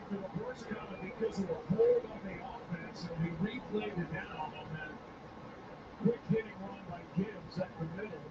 Excuse me. They took me off. The refs did. I mean, it should have just been a horse collar, but they bailed him out by. There it is on Spillane. Yeah, it was in on the top. Yeah, exactly. The fourth ball, making his first NFL start. The rookie of Brad Colbert, he's the one that called. To jump there, recognizing it was a horse collar, not the hair, and the hole in the middle of it. Now a 7-yard gain. Lions have 3 timeouts, so they've got plenty of time. So yeah, this was I didn't agree with that hold call. Horse collar was. With Diablo out. That's Masterson. United Malga also put on IR, so it's getting thin at linebacker for the Raiders. They did activate Curtis Bolton, who's been on IR with a knee injury. That's from Daniels. Don't look too happy there. But at this point, more of a special Oh, teams. what the hell? Why is this not They on? just have to hope Masterson's okay. Made a couple of plays tonight. So we've had opportunity. We've seen opportunity for the Lions really all night long, but they haven't been able to get into the end zone. And a nice job by the Raiders last time they had it to get it into the end zone for a second. Yeah, no doubt. They finally got the running game going. You see how efficient this offense looks. Any offense looks when you're able to run the ball the way that they did, the way they did all last year. But then they tightened the gap up against the Lions, and now they've got a nice drive going themselves with a chance to maybe extend their lead here before the half. So yeah, this is Tim Bain Sports, the place where you might get roared at if you say something at the wrong time to me.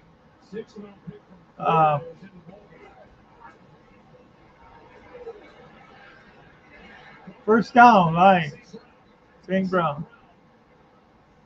More active in this second quarter. First down up to the 30, a 6-yard gain, and the Lions get back up to the line in a hurry. So here we're. They need the kids. Not much to remain on the stop. Well, you mentioned Mari Burney coming in for Luke Masterson with the injury. He's a rookie, 6th round pick out of Florida, and this is his first game action. He was inactive every game this season, and it was only because of the injury to Devine Diablo that is why he's activated here tonight. Out of bounds. So they still have their 3 timeouts, 39 seconds left. So this would be great if they could end up closing out with a touchdown, but They could have used a timeout there, but I do think when you look around the league in clock management, a lot of teams, most teams, start burning timeouts sooner than what they have to. They don't want to be left with timeouts in the bag, when they get towards the end of a half. But right here, if they get the first down, they call timeout, and they've got everything they want to run. Raiders call timeout.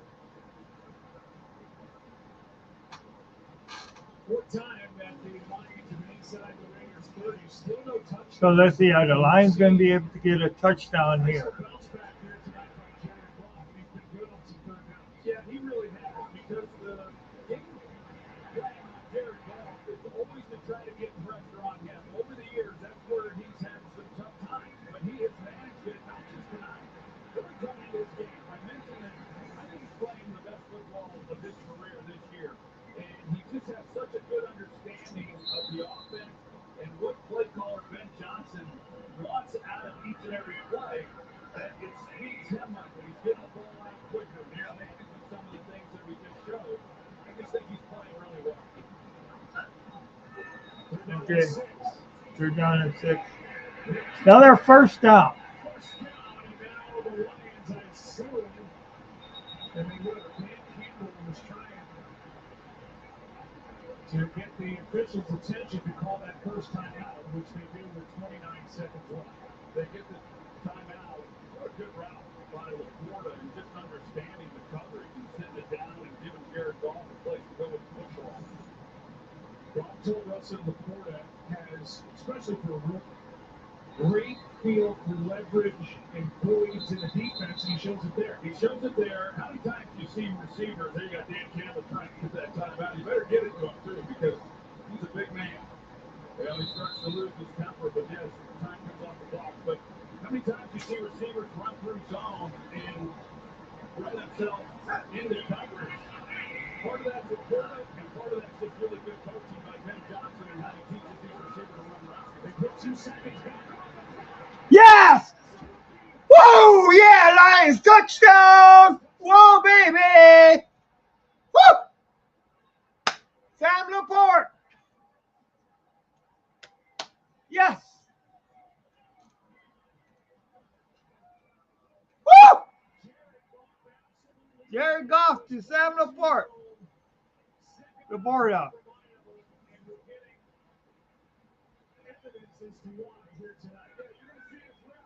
About time. That is a way to go ahead and break a touchdown slump.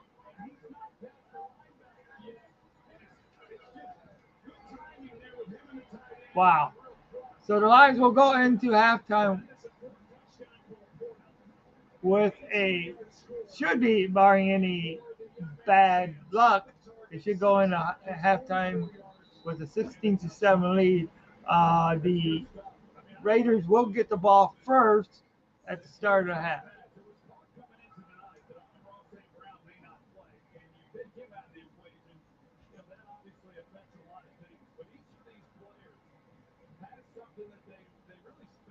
All right. Okay. So this has been an exciting game. Definitely.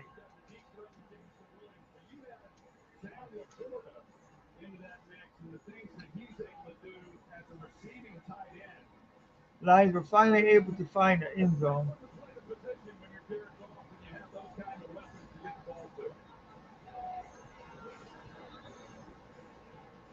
only tight end around the NFL to get rookie with more touchdown catches is the great Mark Andrews of the Ravens record with 6.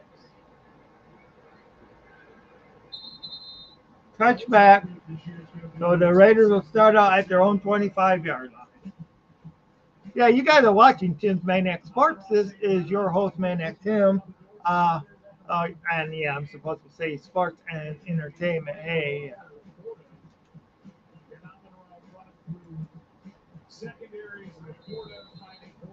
Hey, yeah, hey, how's it going? Thank you. Thank you,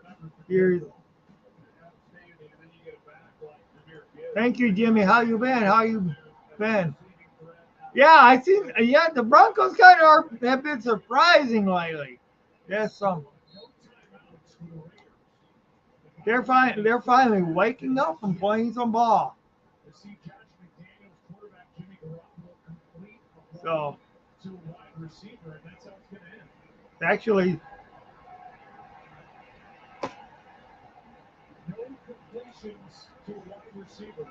yes, you guys did. You guys did it for sure. And this is a 16-7 game at the half. Here's the 18-yarder. Okay, all right. Just a sec. What a pick he was for this Lions front office. Stay tuned. All-State halftime comes your way next. Stanford Stadium. Yeah, well, you know what? Right now, we're the only two teams that have beat Kansas City. Physically, I'm right here. Mentally, I'm here. Yeah, I do. Come on, speed it up. When all eyes are on you, my eyes are glued to the game. Okay. Touchdown, yeah. And if you didn't bundle your home and auto insurance, well, all of this could be tough to tackle. So get Allstate and be better protected from mayhem. Like me. This is the Allstate. Yep, exactly. Welcome to the All-State halftime here in the field. Yeah. Watching that final drive, we both That's true. Really important. That's true. Detroit team who had basically dominated the first half, but it settled for field goals to answer the Raider drive that led to a touchdown with one of their own. How significant are those 7 points? It's extremely significant because I gotta make. Oh shoot! I almost lost my camera. That would not be good. That would not be good. And after dominating much of the half and not scoring touchdowns, Get everything ready, and I will. Players come out of the locker room and they will get the football. The last time they touched it, they scored. Can they lean into that to some degree? You have to. That's who this team was last year. Started with Josh Jacobs and then moved outside. You hope that Josh Jacobs gets going again and you can get into some play action pass and involve Devontae Adams. He didn't have a catch, which is pretty amazing. You know, there's an interception and a batted ball when going to him. You have to start to try to feed him along with Josh Jacobs, like we see with the A.J. Browns and Jamar Chases of the world. Right. We welcome in Adam Schefter now. I just lost my trade deadline, which comes up tomorrow at 4 Eastern. Maybe our appetite for deals will outpace those that actually happen. Where do you think we are? Well, we're in a spot, Scott, here where we're not expecting a trade for Derrick Henry. Okay, I almost lost my chat there for a little bit. Deadline. The Titans have gotten calls. They have not moved off any interest. And essentially, it doesn't. So yeah, this is Tim's Maniac Sports. Welcome everybody that's listening. I appreciate it. Lions lead the game 16-7 at the half. Raiders will get the ball at the start of the second half, the third quarter, of course. We'll get to see what the Lions defense will be able to do against the Raiders this time after the Raiders marching down with the help of a penalty, marching down and scoring a touchdown, their final drive. So both teams have their final drive. Will the Lions add anybody before the trade deadline? That's and we need somebody right now. I mean, in a lot of ways, I mean, I would really like to see somebody, like another defensive lineman, and I know New Breed, he was saying he would like to see defensive lineman as far as. Hey, how's it going? Hey now, what up, baby? Let's go. Some reason I'm not hearing you. All right, let me see. Okay, I lost them. I think it was it was turned down too much. Just before halftime, Sam Laporta, 6 catches, his 4th touchdown, his rookie campaign out of Iowa. Yet another big-time tight end. I don't know if it was him or me. Forward now for the fastest 3 minutes. Hi, Scott. A happy Halloween to you and everyone. Okay. So. Good night tomorrow night. Well, you can't blame the Broncos for seeing ghosts every time they play the Chiefs. They lost 16 straight to them, including a couple of weeks ago. Certainly, this game in the Mile High City will not come disguised as an upset. And that's one thing they're talking about on the halftime right now is the Broncos Chiefs. Oh, man. I'm not feeling that great. I'm sorry. I'm having a little bit of. Denver wins. Miami has beaten New England 6 of the last 7. Tua to the remake, the Roadrunner Tyreek Hill. Falcons 6-2. Second time this year, the Commanders gave the Eagles all right. So and the Lions will be. What are the Lions getting by before trade deadline? I don't know. I really don't know if Brad Holmes is going to make that move. He's the only one that can do it, obviously.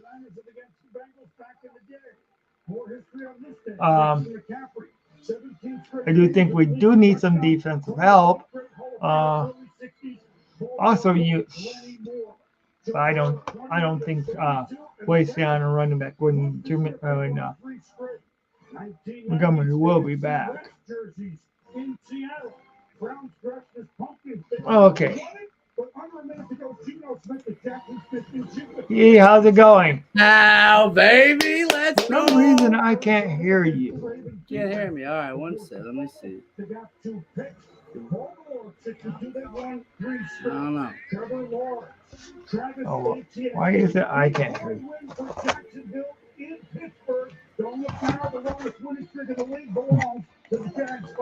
I can hear you more. Talk, will you? Rough injury. Cousins had to leave. Houston Oilers.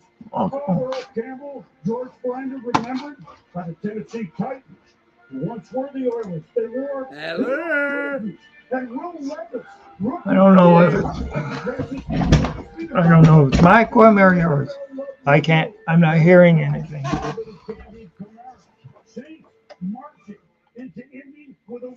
Oh.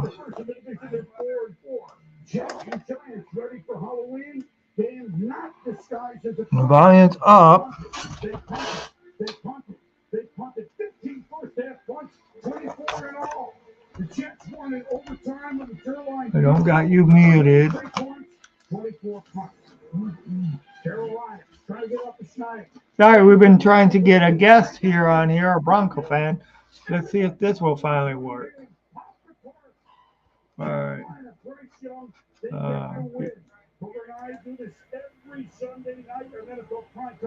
Yo. You don't know why. Slow down. They're not looking for Now, for some reason, we're not getting any audio, Jimmy. Boomer, thank you. As always. Shoot, I don't. Night before Halloween, Wyatt's fans excited. They got the lead. Raiders get the ball in the locker room. We will see you for sports. Can you hear me all right? I hear you. Yeah. We've also got a World Series. I hear you. NHL NBA going busy night. But here in Detroit. I see the yeah, you guys won. Good job. Good job over to Kansas City. Yeah, we're having audio problems. Sorry, Audio anybody who issues. can't hear Jimmy. Yeah, but he's definitely a Denver Bronco fan and celebrating their victory over the Kansas City Chiefs. So right now, you got the two teams representative, the only two teams that beat the KC. We know. Hey, Kansas City Chiefs. Can't Yeah. hear me. Amen. Man. Can't hear me, That's right? just great. That's just great. Awesome, man. And hopefully it's just more to come. It will. Can't hear me. I know these things got to shut off on them too. But I should be able. I just don't know what. I have never had this problem before. Everything's turned up here. Let's see. And there's no. I didn't take my earplugs out, and I should be able to hear you through the regular. I'm gonna see one more thing. Oh.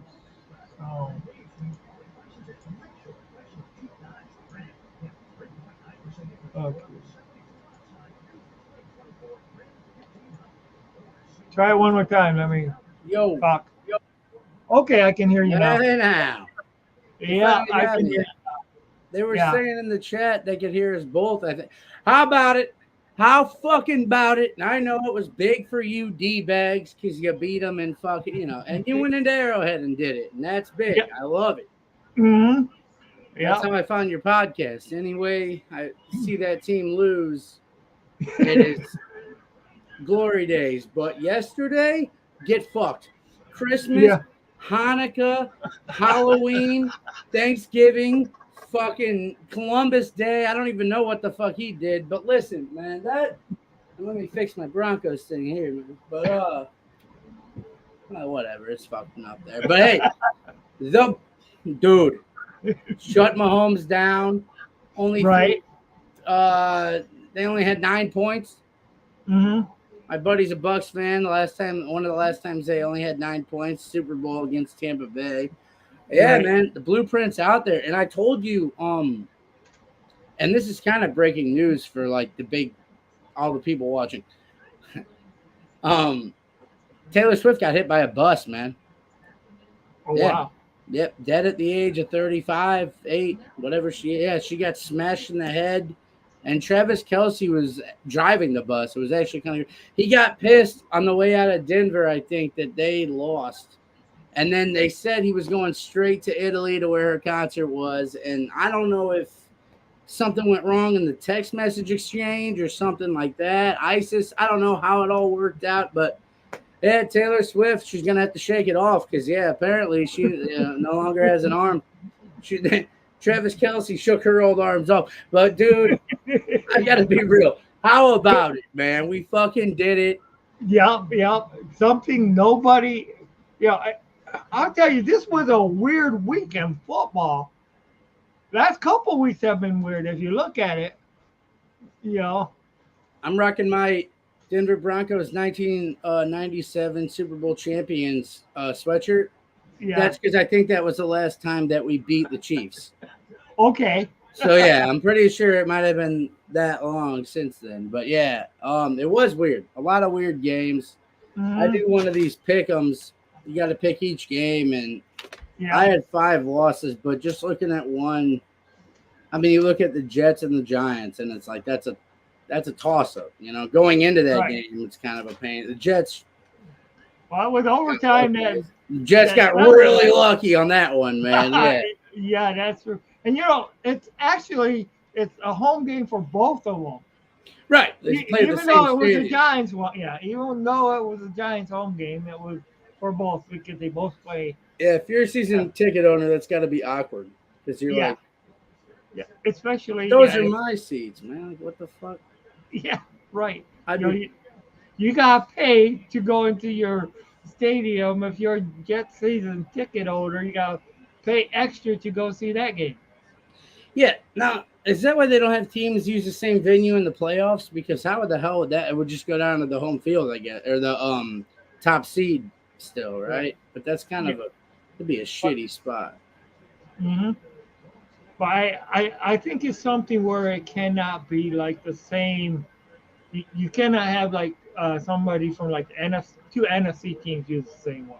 Yeah, that's what I'm asking. Where it needs to be like an AFC team because you do have the Chargers that use the same stadium. Yeah, exactly. And the team look well. That's easy because they don't even have to.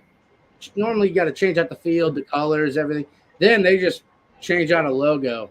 Everything else is the same. It's all blue and yellow. So all it is fucking. I'm from St. Louis, man. Yeah, I know how cheap Kroenke is. He's not. No, he's getting money from the Chargers and just like, yeah, we'll just literally adjust logos every time. Everything else is going to be blue and yellow. We're just going to make a Charger logo and. Yeah. But yeah, man, how you feeling about the game?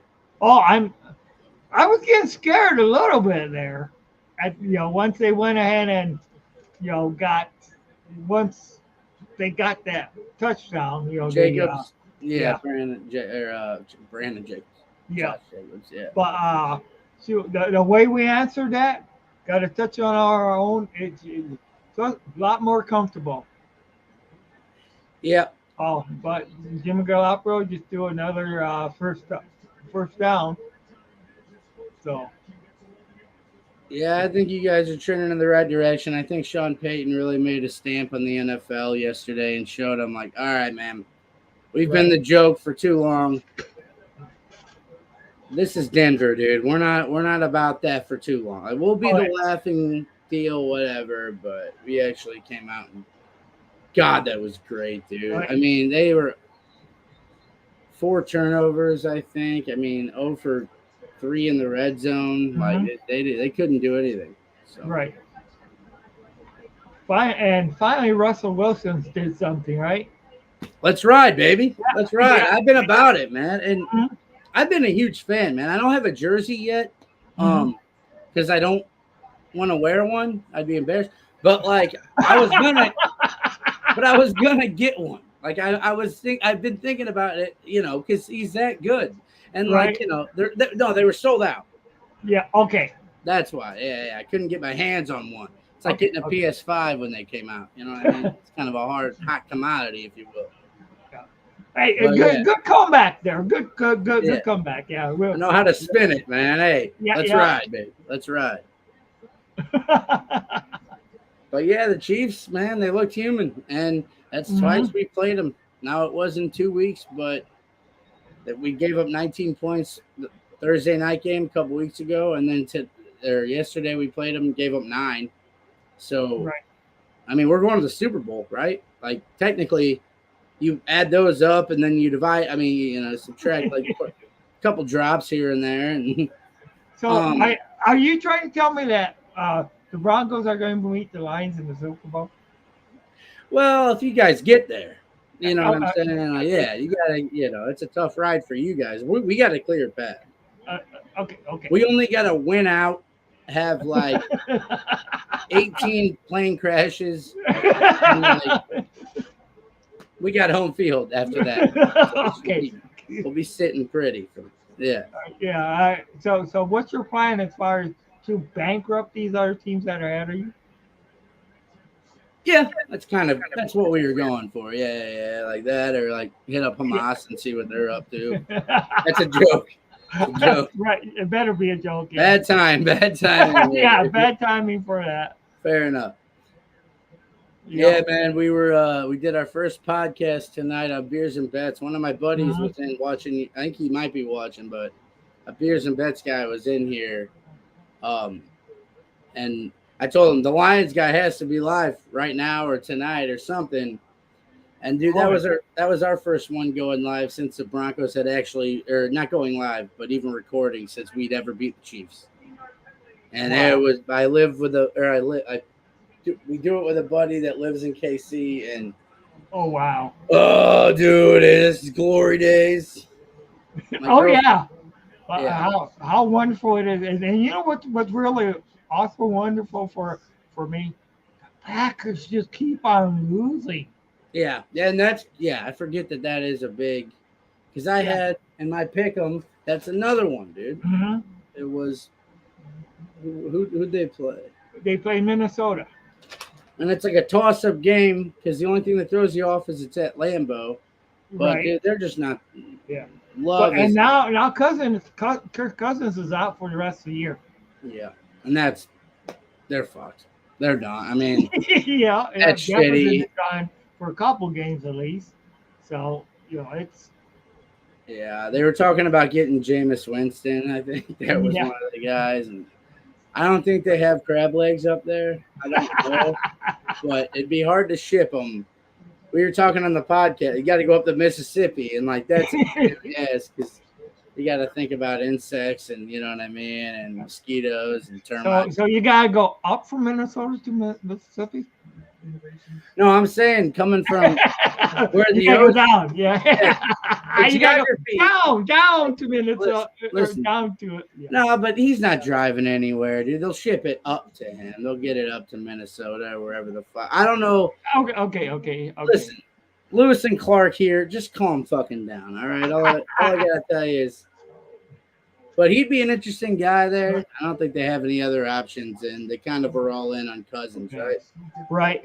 And what there was talk about them, or other shows were talking. They should trade Cousins to the Jets and all this other stuff because they were looking. This might be Cousins last year with Minnesota. I could see that. I don't even know his contract. But now they're not going to be able to trade him even now because he's out for the rest of the year. So that's all gone. So any value they had for Cousins is gone now. They're fucked. They're fucked. Yeah. Mm-hmm. They're at that spot where they're going to end up with like Jacoby Brissett. Yeah. You know what I mean? They're going to they'll have Ryan Fitzpatrick's going to be like, you know what? I got 5 more games in me, dude. Fuck it. The beer's still on point. They're looking good. Right. Oh, well, they were talking about calling up Sean Salisbury again. Sean Salisbury? Yeah. Isn't that dude like 80? Sean Salisbury? Right. Yeah. I thought he was like a coke addict, sex fiend. I didn't even know he was alive or not. I don't know if he's alive or not. I just remember Sean Salisbury. Yeah. What was Vinny Testaverde didn't answer? What the fuck are we doing here? Well, you know they have that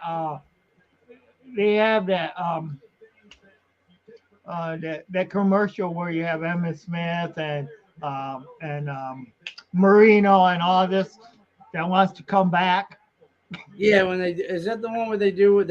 Was it the Super Bowl one or is this a different one? Is it the one where they're all playing? It's like some like energy boosting commercial. Yeah, or some shit? yeah. Okay, I've seen that one. Yeah. Right, yeah. All the old guys are like, man, you look good in your 40s or something like that. Yeah. We gotta come back. Then it's like they start thinking about what it would be like. Oh no, we're good. Get knocked off. Yeah, Vinny Testaverde coming out and just getting laid out by yeah. Oh gosh. I like Gus Frerotte. That'd be a cool one to come back. Kyle Orton. Yeah. Oh my guys. Broncos. But you know what's weird? Tim Boyle has a win now. Who? Tim Boyle, the Jets backup quarterback. Oh, he would get a win. You're right. I totally forgot about that. We cut him. Is that a pick? No, they just. Oh yeah, it looks like it is a pick six. Yep. Damn. Yep. That's a bitch. It sure is. Know that feeling. Yeah. Dang. Oh shit. I can't believe we turned over Mahomes 4 times. Me either. I this pick'em I did. Mhm. I was the only one. There was like 30 people, 20 people in it. Right. Only one to take the Broncos out of like all those people. The only one. And there's people that have like multiple different submissions, all that shit. I Mhm. only one to take the Broncos, but still didn't fucking win it. So But you did that game. the money man, yeah. So I work out a lot. You know what I mean? I'm pretty jacked. hmm Well, hey man, I can bounce out if you want here. I appreciate you letting me hop in. Give a Mhm. shout out to Beers and Bets, you know, the podcast, and Oh yeah, definitely. maybe we can do a collab or something, or yeah. Oh yeah, we got to. It's just I'm missing my game. Oh hell yeah, no, Yeah. that's what I mean. Yeah. I'll get out of here. I came in during halftime trying to get in then. So hey, Okay. cheers, man. Yeah, cheers. Yep, and we'll talk to you later, Jimmy. David Schaefer is a local personal Oh. injury attorney based right here in Oh. Michigan. That Jared Goff. But you know what, Jared, you live and die with your quarterback, okay? And it's not something we can't come back from. You know, it's not. The Lions are a team that really. Hey, they need to get over this. It's one time. And yeah, make sure you guys check out Jimmy's podcast, Beers and Brats, Beers Bets, Beers and Bets podcast. So make sure you check it out. Bronco fans for sure. Oh gosh. Yeah, I didn't see too much of those deaths.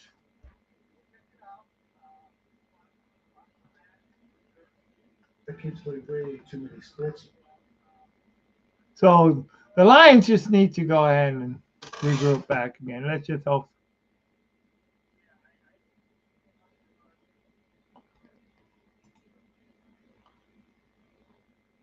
Oh yeah, Broncos, Bucks, and Ravens.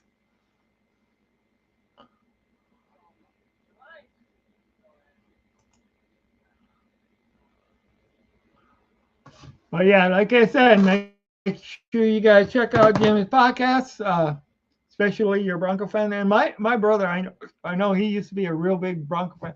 I know he lives in Kansas. He lives in Kansas now, but he's not by far Kansas now. So.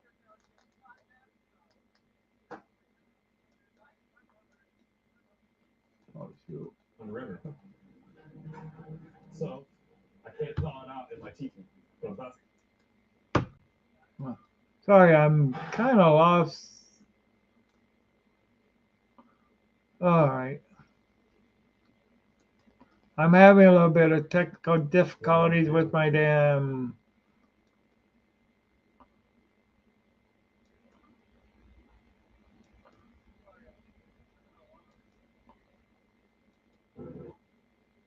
Okay, now we got it back.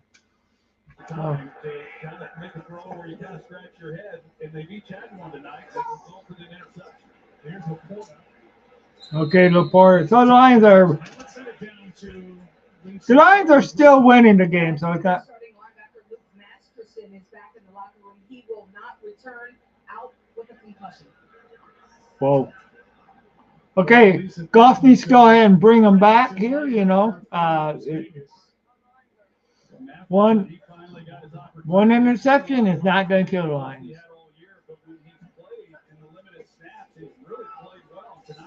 All right, there you go. There you go. Another first down by Detroit.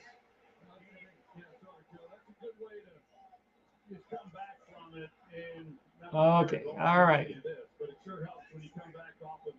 Interception that's returned for a touchdown like that. Reynolds. Pick up the first down. Kind of ease back into this next possession.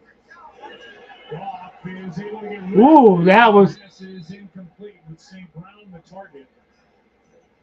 There were hands on Jared Goff, Well, and it's second down and 10. that kind of scared me a little bit there. Then somebody didn't run the right route because you got two guys that are pretty much in the same spot. You're going to see when Amon-Ra St. Brown, he starts in the middle, and then you've got another receiver who's right in there behind him, like Josh Reynolds. Second down and 10. They hand to Craig Reynolds, and Craig on second and 10 gets 5. So now it will be third down and 5 yards. This Raiders defense, when you think about it, because the offense, Hey, you're welcome. You're welcome, man. We all support each other around here, that's for sure. that they had, and so there's a lot of pressure on the defense. And thanks for coming in. That was the win they had against New England when they scored that 21 points. And not only do they make the stop, but then they contribute and tighten this game up. They're down in 5. Third down and 5. St. Brown. Lions first down.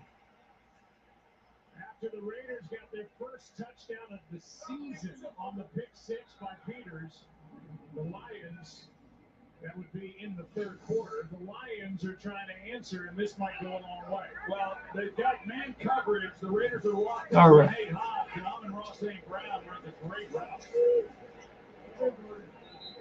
Gibbs with a gain of 1. We go back and take a look. Nate Hobbs back after having missed the last 4 weeks. He's a really good player, but you just see the speed and quickness and separation that St. Brown's able to establish. It's a tough cover.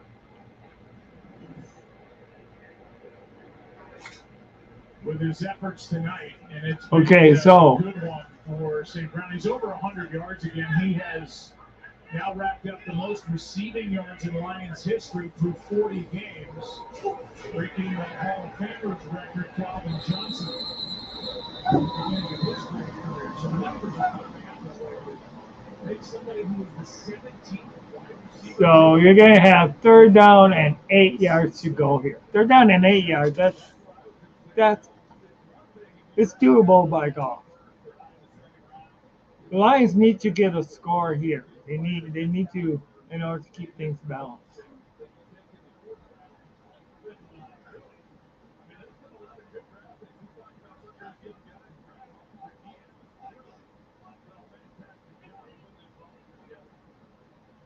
Okay, yeah. Looks like they might have.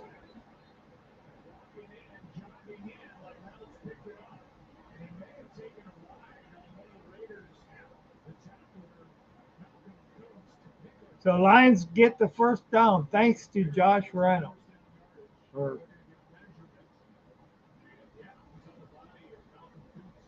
Oh, there's too many Reynolds. I think this is favorite.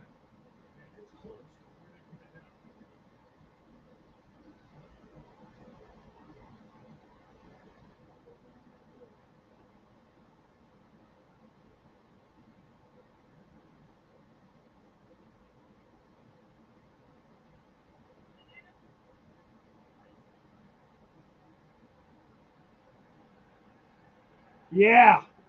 Wow, that's just the first down. That's just the first down.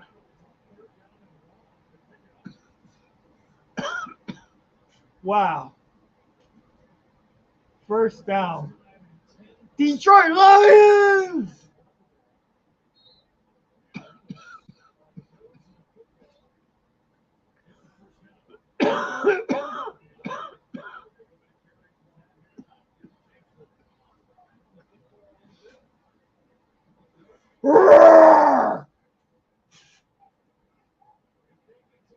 All right, good job.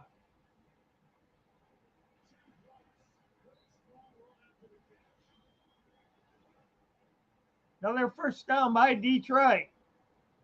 Another first down by Detroit Lions. Reynolds.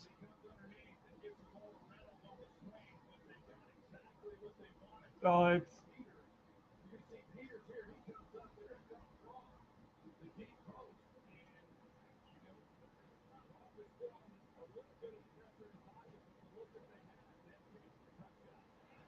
all right. Good job. Well,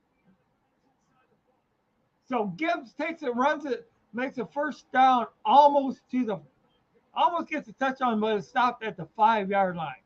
So it's going to be first and goal at like the 3-yard line, 3 or 4-yard line, I think.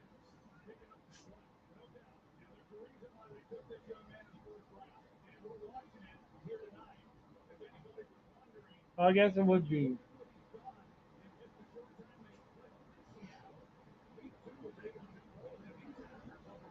Gibbs, lines, Gibbs, lines.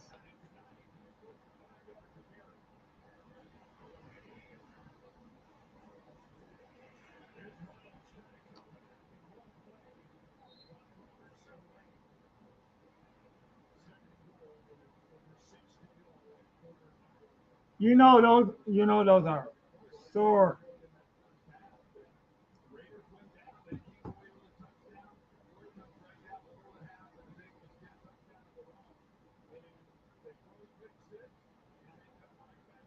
By the way, I'm going to start trying to have free for all Fridays back on my channel.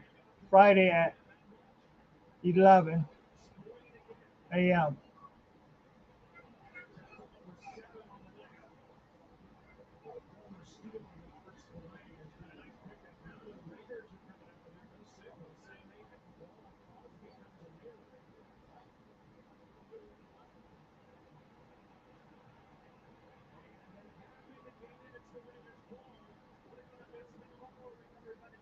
What the heck? They lost the ball?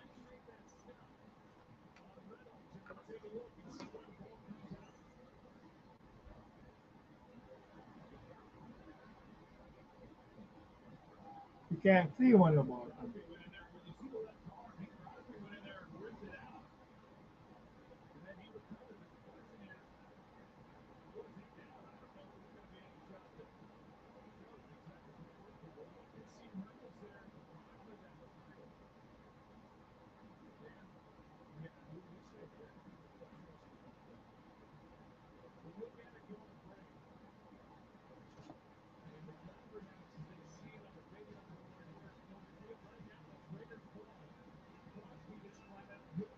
So 3 turnovers.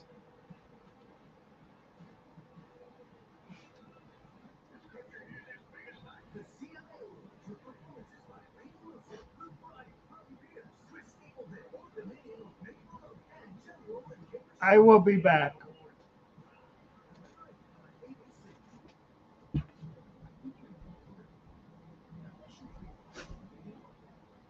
Now with the casino and sports, made in Michigan, made for the Michigan Sports Book app, anywhere I'm at. Sign up now and get up to $1,000. That's right, up to $1,000 for a mystery bet on your next favorite underdog partnership partner. Eagle Casino and Sports. Made in Michigan, made for Michigan. Ford. You see the name driving down almost every road in America, but you'll also find it in other places. On the grip of hammers raising homes, in toy boxes, and classrooms, because over 2,900 Ford dealerships nationwide means more people serving more communities like yours for more than 120 years. Ford, we are all Okay, I'm still here, guys.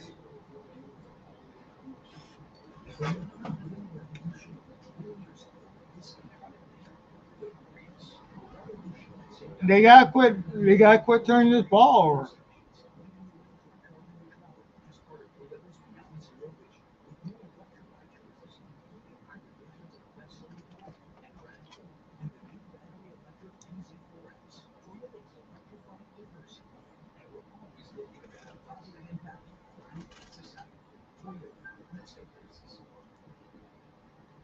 When it's going to look at this replay a number of times, you have to kind of piece it together, which we're doing up here, and they're doing. Hopefully they rule it down, but it needs to be irreferable evidence. Kind of see it. Here's a call. After review, ruling on field stands as follows. Oh shit. They went under review because it's a turnover. They took a closer look at it. And I just think, there's just, you can see the legs. You can show it again. There's not enough evidence to overturn. No, we've been trying to piece a couple of different angles together to try to determine who's potentially going to shin down, looking for the ball. But nothing there. You don't know what. That is a league high 7th turnover batter inside the 5-yard line. I'll start. Offense number 8 after the 2-goal line. So first down. For the Lions for the last 5 years, now you get a false start the other way. Here's another look at it. The arm is still in the air. I don't think that's. Yeah, that whole upper body's actually off the turf. It's all about the lower leg that there just was not a shot. Well, not to mention forward progress. You'd like to think that had stopped long ago as well. The ball's back inside the 2. First and 11, Jacobs gets some breathing room for the Raiders. They needed that, a gain of 6. Yeah, they sure did. Give themselves a little. Oh boy, so it's a gain of 6 now. Just looking to get a first down so you can give your punter a little bit of room. But get off the goal line like they just did. Pretty good. This is Tim Maniac Sports coming to you live from Muskegon, Michigan, watching the Detroit Lions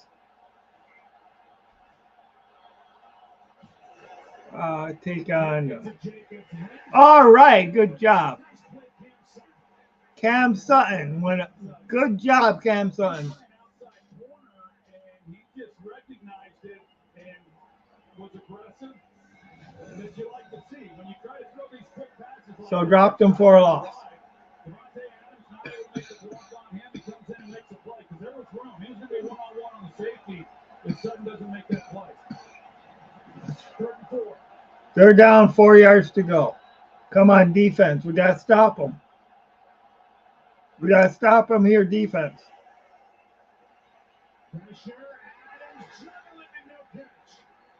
Oh. So, 4th down. Raiders are not going to go for you.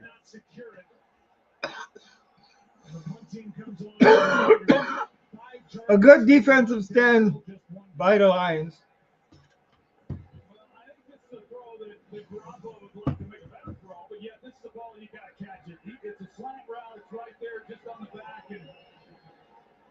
I mean, he almost flipped it to the Lions guy.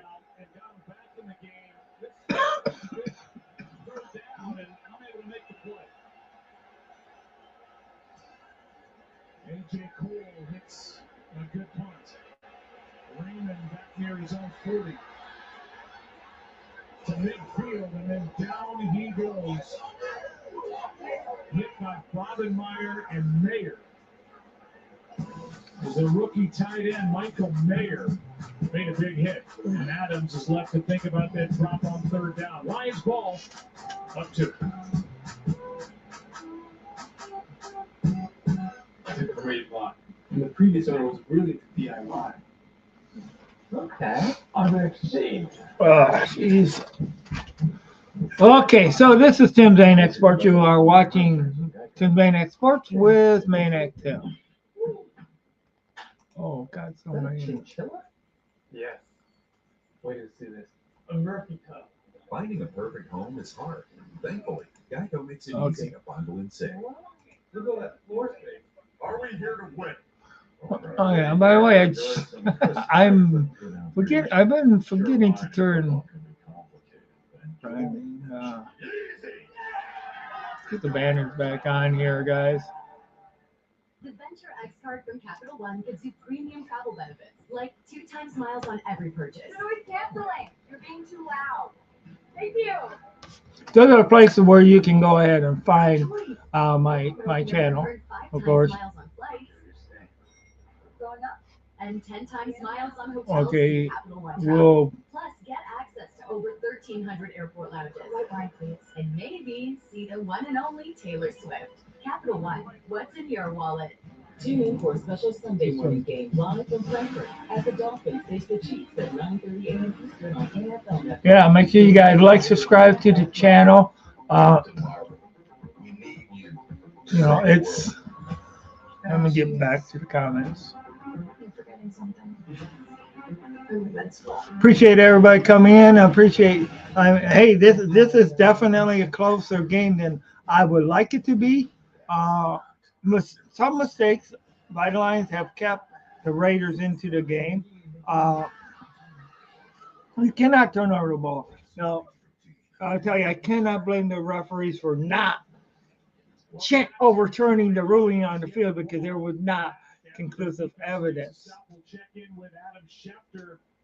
Adam, thanks for joining us. The trade deadline is tomorrow. Anything specifically going on with these two teams and anything, I guess, league-wide NFL you're hearing? The Raiders are not going to do anything by tomorrow, Joe. I'm not expecting them to be involved in any sort of deals. There's been chatter about the Lions potentially adding a defensive back, but I still think it would be a surprise, a little bit of a stretch. Their name is whispered about. They certainly can use some help in that area. We'll see if they're bold enough to make a move, but don't think. Hey, 1st and 10, Gibbs goes ahead and gets like 5 yards at least. Win tonight. You find a way to win tonight. You never know. Second force, so Gibbs got 6 yards. I Let think me that ask was you this. Gibbs. With the injury to Kirk Cousins yesterday, it really changes the outlook for the Vikings. The question is, A, do they go get a quarterback, and who would that be? And B, you know, they've got some pending free agents, a guy like Danielle Hunter, who could really help a contending team if they make the decision to pull the plug. Here's Brock down. On the play. Go ahead, Adam. In regards to Joe, I would say this, that I don't know that they view another quarterback out there as being able to upgrade the quarterbacks that they already have around them. They have Jaron Holden. All right, good. And they've got Sean Mannion on the practice squad. Right now, they seem to be sticking with them. Oh, boy, now it's lining up. They're going to wind up moving Danielle Hunter. I think they're happy right now. 4-4. I know they just lost their quarterback, but they're not ready to mail in the season just yet. Yeah, they're 4-4, and you know, who knows? They go with a 5th-round draft pick out of BYU, who came in at the end of the game yesterday, Jaron Hall. And right now, they got Nick Mullins, who's coming back from IR week 10. Sean Mannion's on practice squad. Thanks, Adam. Appreciate it. If anything breaks, we'll hit you up. Let's go back to this play, Troy. Oh, yeah. The hold there, that's where the flag was thrown, and obviously a good call. Amik Robertson was the defensive back who was holding. Meanwhile, down on the play is third-year pro from Buffalo, Kayode Oloishika, who is getting the start at left guard tonight, and he's at least able to get up and get back to the sideline. I would say with the night that Craig Reynolds Shoot. So, yeah, thanks everybody for coming in. I'm not, you know, you guys make the channel. You guys are the ones that make the channel. You guys are the reason I do this. Being a Lions fan itself, it's just been so rough over the years. So to go ahead and finally get it where we're actually the focus of the NFC North. Now we're all right. Gibbs breaks free. First down and more. And touchdown! Detroit Lions, Jahmyr Gibbs. That's his Lions leap, because over here we don't call it the Lambeau leap. The Lions leap. He's in the stands with the fans, man. This is good job, Gibbs. He's been running hard all day long. He deserves it. No other running back right now deserves it more than him. That's a lie. I mean, he showed good visions. The offensive lines opened up some holes. You know, this is why we got. All right. So the Lions go ahead. They mind you, the Lions have not lost the lead at all this game as of yet. Okay. So, Gibbs, Lions.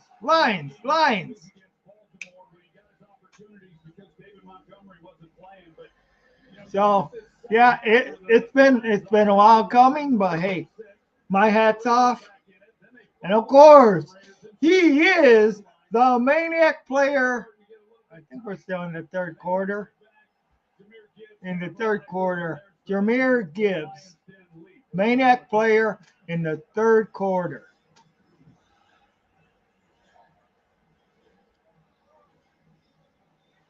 Look at the difference in the rush yards Gibbs compared to the Raiders.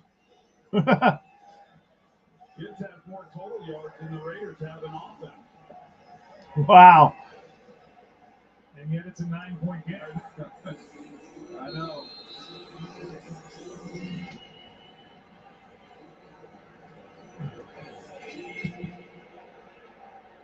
All right, defense, you guys got to stop him here again. Raiders will start at the 25. Yes, it is. Ruling the moment brought to you by Burger King. I think we know the answer.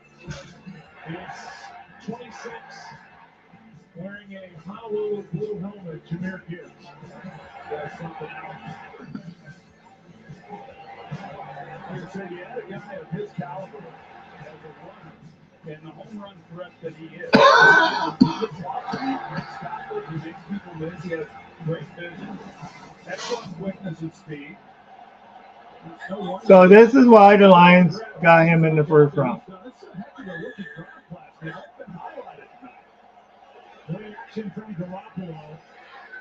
He's looking for the tight end. Wow, what? By the rookie Michael Mayer.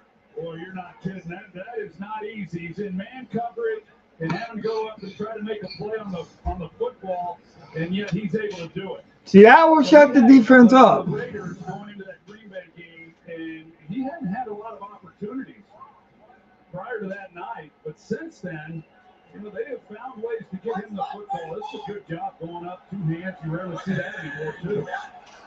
Good throw by Garoppolo, good catch. Here's Jacobs.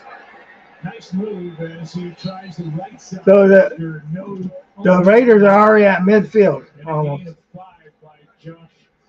So meanwhile, Marcus Peters, who had the interception, the 75-yard return, is going in to get looked at. Yeah, he's been dealing with this back injury, and I wonder how much it affected him last week because he did some things uncharacteristically in that game, and you got to believe the way he was walking that might have flared up again for him. Play action, Garoppolo. There's Mayer, and he can't hook up this time. Good defense there. Barry Joseph was back there. They're down at 5.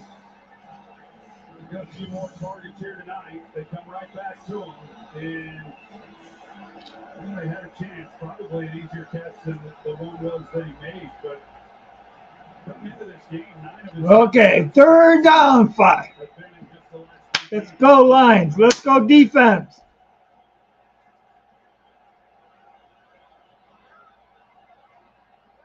Let's go Lions. Come on, defense. Shut them down. Defense. Sacked. Jimmy G sacked. Aline McNeil.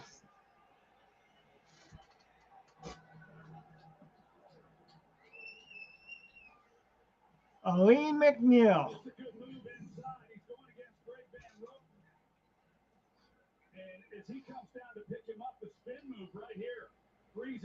It may not be the prettiest one that we have seen. They just are not a team that typically brings many extra players, and yet they're very effective in getting after the quarterback. They brought 5 on that play, but McNeil inside continues to have a presence this year. Fair catch. The Lions will start out at their own 11-yard line. To become a better pass rusher. Detroit Lions. Detroit Lions. We really need this victory because it keeps us 2 games ahead of the Minnesota Vikings. The Minnesota Vikings. So we need this. Even though they lost Kirk Cousins.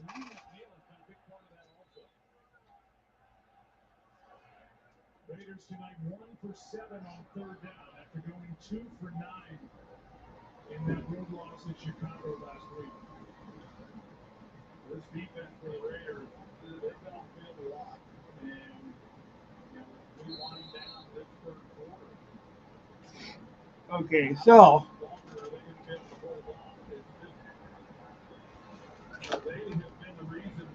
I gotta get some more length on this board.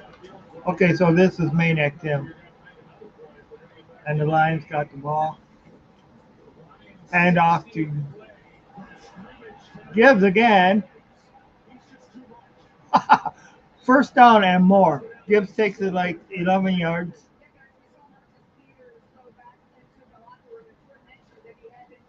So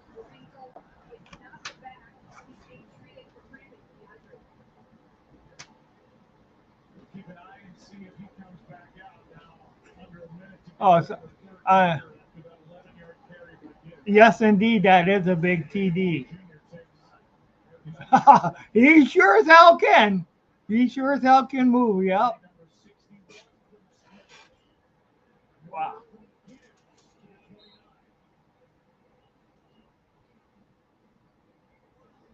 And of course, they gotta respect the run and the pass. So if they gotta respect that, they can't just concentrate on the run.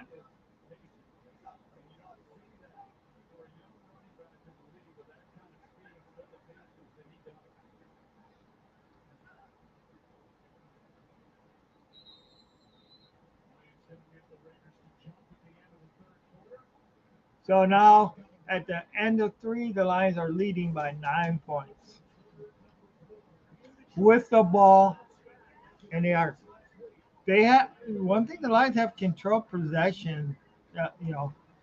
This should be if they would have gotten touchdowns instead of field goals in their first 3 ones, and those, I mean, they're still winning. They're still winning with 3 turnovers to the one takeaway that we got. One of theirs was a pick 6. So basically, other than that, the one touchdown that was scored by the Raiders, by their offense, the other one was, of course, a defensive pick 6. Lions, their defense has held their offense pretty good in check. But it's such a close game. I mean, it's one of those games that, I mean, yes, it's still a two score game. But you still have 15 minutes to go in the ball game. A lot of score can be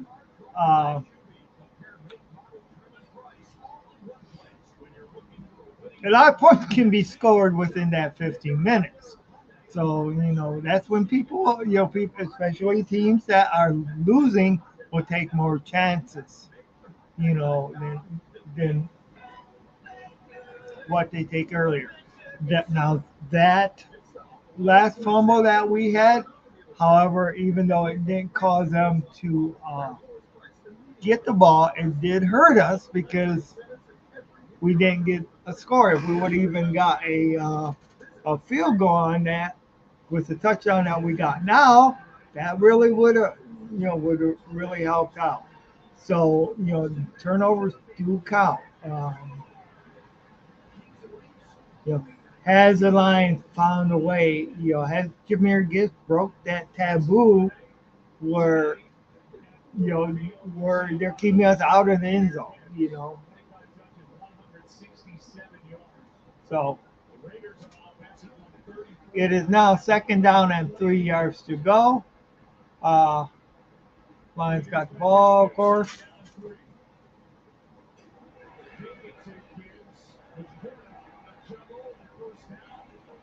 Sam Laporte with the catch. 1st down. 1st down.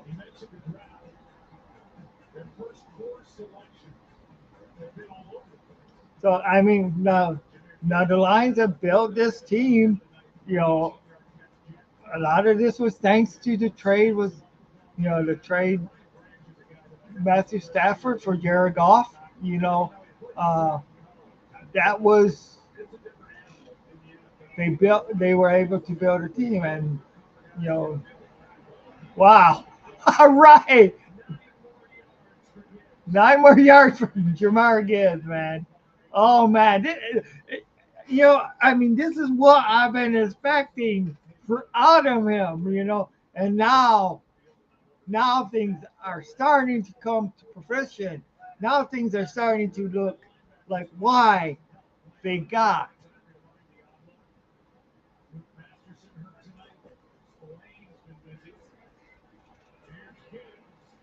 Yes, again, now the first down.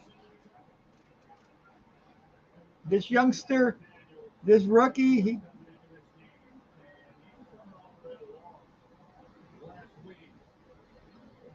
so hopefully after the bye, Montgomery will be good. Will be back to join us. But if we got kids playing right now, hey, we don't need Montgomery. You know, I mean, you know what I mean. It's not as urgent to get him back. You know, we want to see him healed. Reynolds was a ball carrier. He got a good 4 yards, maybe 5 yards. So,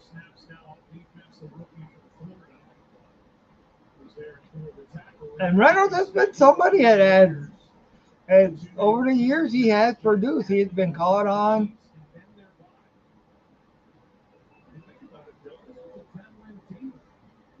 And he has produced. I mean, for the last couple of years here. So it's 3rd down and 5. 3rd down and 5 yards. All right, another handoff. Maybe another 2 yards. 2 yards on that run. So it's going to be 3rd and 3. Yep, 3rd and 3.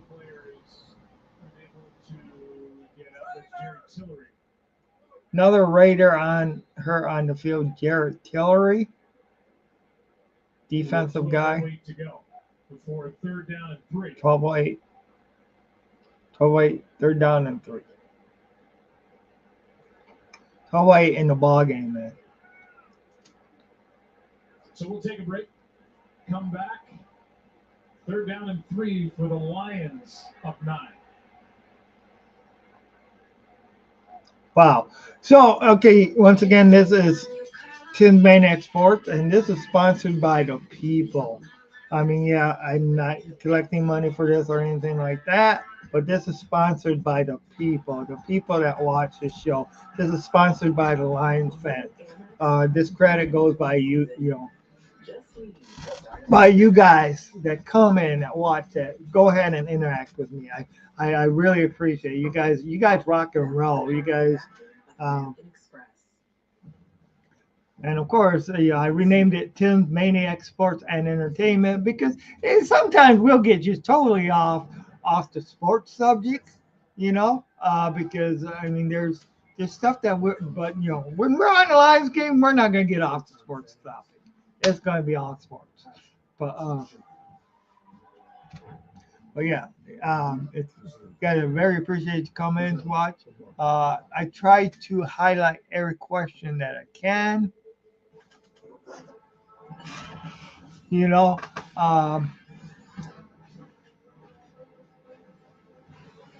unless I end up being, I mean, I will not highlight anything that is really profanity or anything like that. I won't highlight it. I won't highlight anything that is in sexual nature, you know, something like that.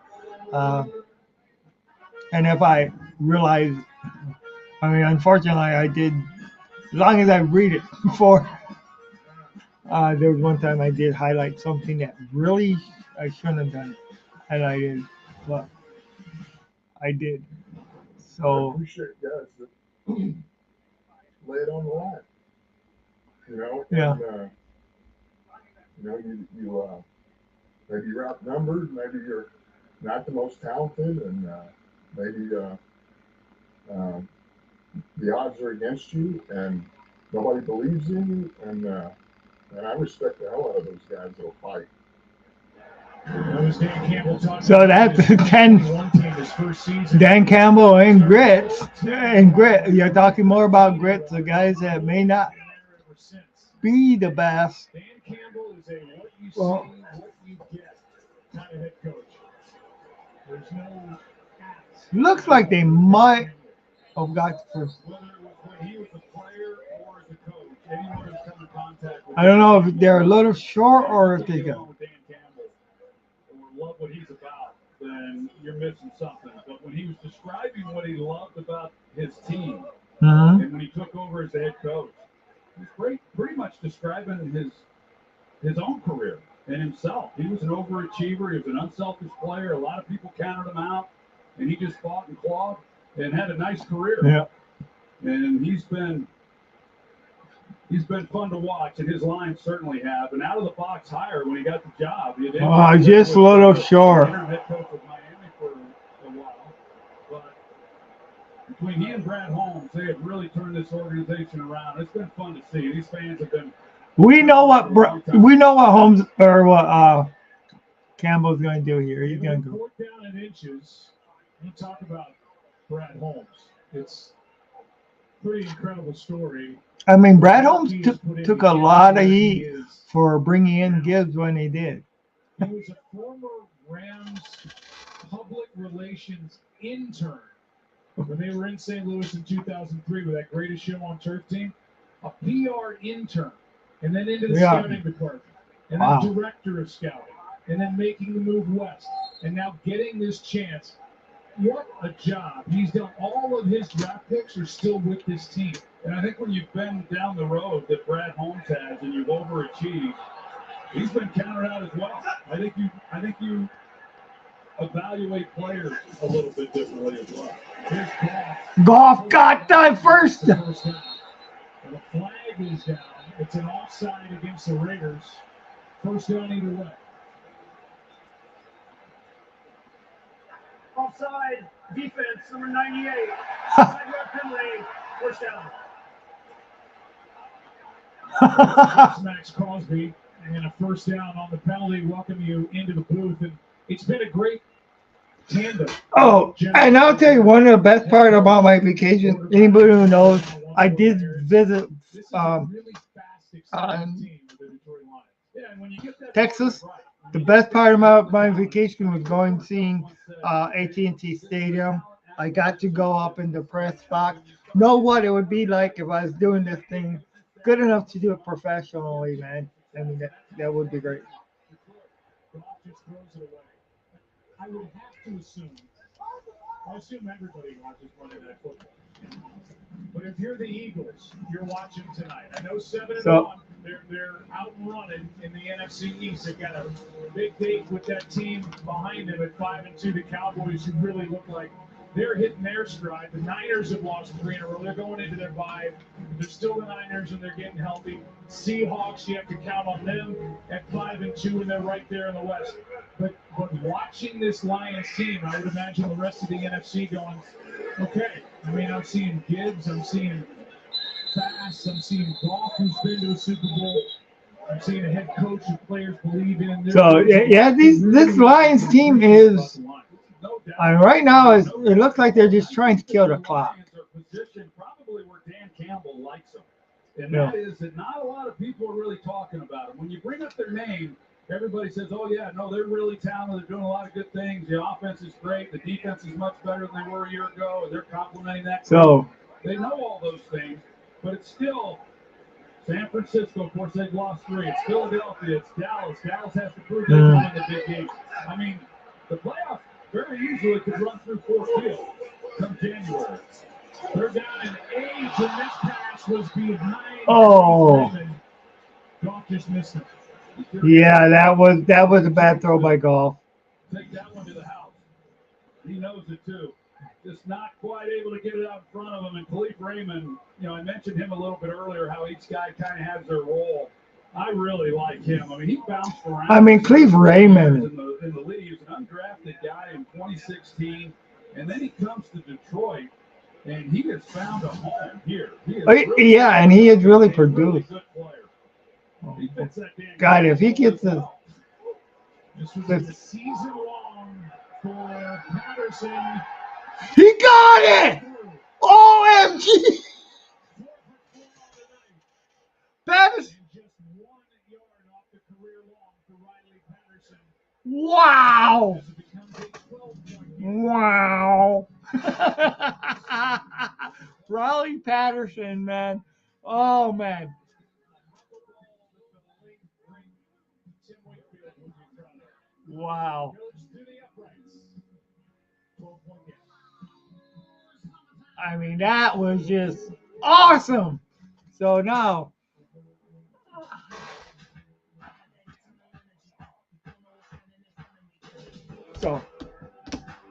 tell your friends, let's get some subscribers on this channel. Let's get people subscribe to my channel, man, please.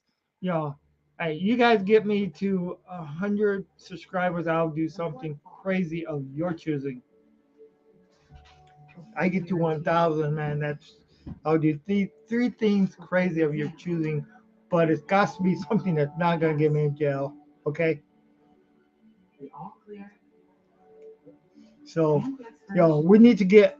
You need confidence, and for 84 years, Michigan has trusted Blue Cross to be there, ready to help. In Michigan, let's go big. I'm talking big time action and real big time winning. On the hottest slots and table games on one. All right, I'm gonna from the check. legendary Soaring Eagle Casino and Resort. So yeah, this is Maniac Tim with Maniac Sports, and of course, there's no doubt about it. I'm a Lions fan. Eagle Casino and Sports. Made in Michigan, made for Michigan. Introducing Popeye's new spicy fried chicken sandwich. Crispy chicken and truffle-infused spicy mayo. How do you make sense out of something so... And you guys go ahead, check out. We don't make sense. We make chicken. Love that chicken from Popeyes. Your best defense against erosion and cavities is strong enamel. Nothing No, we're gonna new. have New a Strong Enamel closeout. actively shields the enamel to defend against erosion and cavities. I think that this product is a game changer for my patients. It really We're gonna have a show. This will continue after the game, so we'll talk about the game. As a nearby restaurant gift shop called Mom's Spaghetti. All inspired around the legend. I'm also looking at some of the Facebook stuff. We got another Lions game coming up late in the year, week 17. We'd like to catch up with M&M for that one before that game. That looks fantastic. Week 17, wow. I've never had a meatball that I didn't love. That looked amazing. That looked awful. DeAndre Carter knocked down at the 2. Wow. Khalil Dorsey downfield, but right now there's not much going right. Tom McMahon, special teams coordinator, Josh McDaniels, Devontae Adams has not been a factor at all. And this really one good drive that featured their running back Josh Jacobs, and that's about it that they can hang their hat on tonight. And at the end of this, Khalil Dorsey, number 30, is still on the ground. But, for an offense that's having a tough time, this is less than ideal to start this drive. Looking at the left leg of Khalil Dorsey, who made that stop. Wow. Hope he's all right.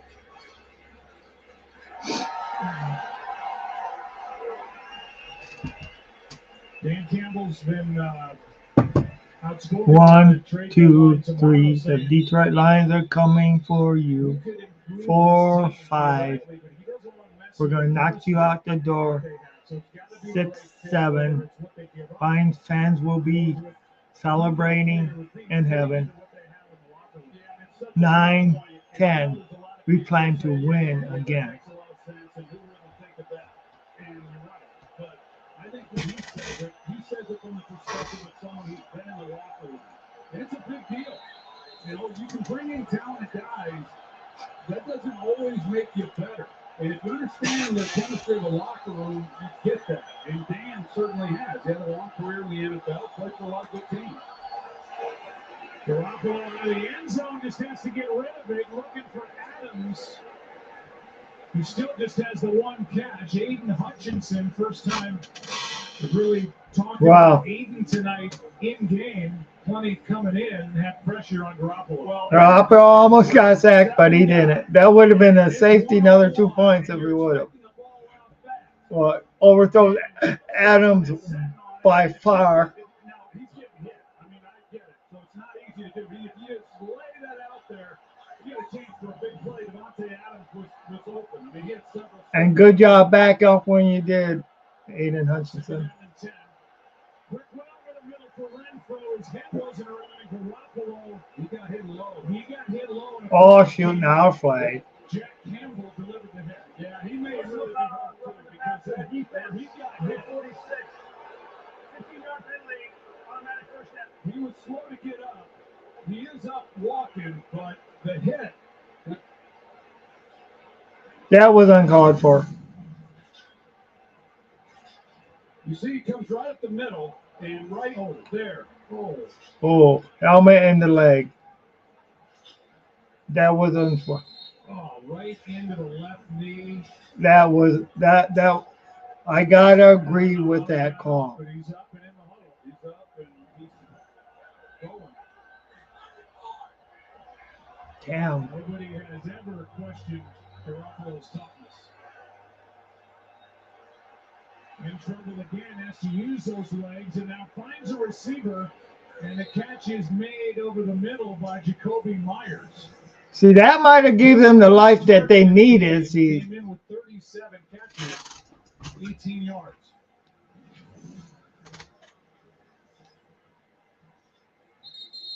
that was a catch. By Jacoby Myers, these wide receivers, they haven't had much action tonight. That's for sure. Now down is Thayer Munford, making his third straight start out of right tackle tonight, and he gets looked at. By the way, the backup quarterback tonight, Aiden O'Connell, the rookie with Hoyer, the emergency third quarterback, and we will take a break while they look at Munford. After a word from T-Mobile, Okay. we're back. So we are seeing the lines just. I mean, is this? You need to go to T-Mobile where new and existing customers can get Did this give them the life that they need? Let's just hope not. And I'm talking about the Raiders. But I will be right back. T-Mobile, get the new iPhone 15 Pro with Titanium on us now, and the freedom to upgrade every year. So Garoppolo is ready to go. Munford is replaced by Jermaine Illuminor, who was good last year, but has lost his starting spot at right tackle. First down, Las Vegas.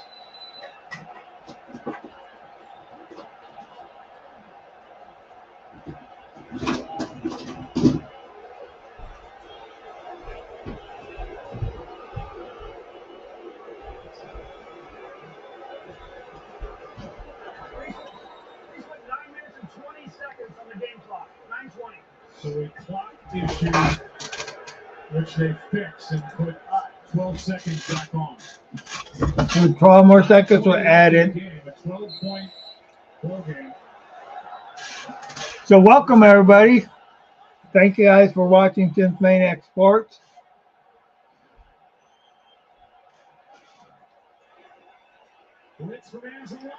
Finally, they finally sacked Jimmy G. Good job, Anzalone.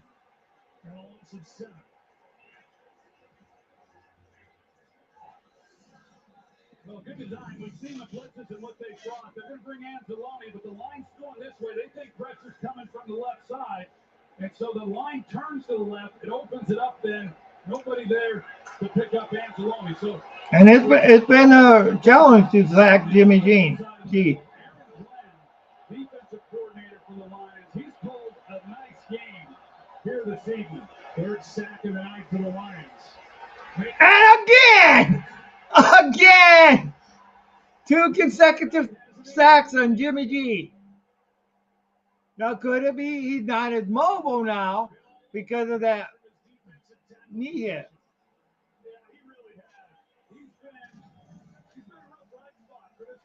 this year, they've got two guys that are trying to pick him up, and he just keeps working up the field and makes the play. You know, there's a lot of guys. Aiden Hutchinson, he gets a lot of the headline. Aleem McNeil has had a night. So now it's 3rd down and 28. First career game with multiple sacks for McNeil. Here's Renfro setting up a screen for him, and Hunter Renfro still rolling. But he got a lot back, but he didn't get the first down. 35 to make 4th down a little more manageable, and will the Raiders go for it on 4th down and 10? And the answer is yes. So the Raiders are going for it on 4th down 10. Lions get the ball back here, man. It's big. It feels like, anyway, if they're going to have any chance, if this is the one they've got to convert. So the Lions.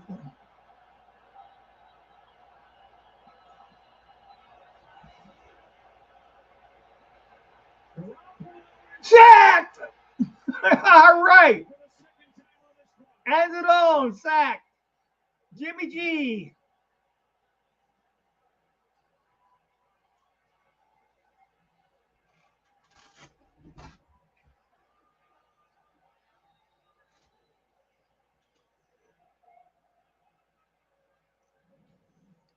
Maniac, defensive player of the 4th quarter so far. Anzalone. And they're just not able to do it. And with the pressure, you see Adams. I mean, he's running down the field, but even with an all-out blitz, I get it. They're trying to block it up, but he's just not able to hold the ball. So these routes were down the field much further than where they had to get to pick up the first down. But this is Tim's Maniac Sports. All right. Oh, Lions running it down, 1st down lines.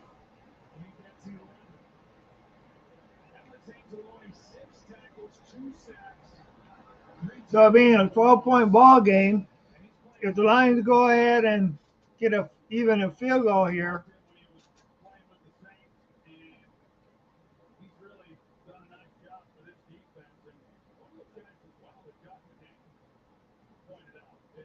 so yeah, welcome everybody. Welcome newcomers. Welcome anybody. This is Tim's Maniac Sports. I'm your host, Maniac Tim. And man, I'm having a good time. Wow, another great run, man. It's like at the 5-yard line now. The Lions are at the 5-yard line. The Raiders defense have been on the field a long time. Earlier they held us like crazy as far as in keeping us out of the end zone. Lions were able to break the plane of the goal line twice this game.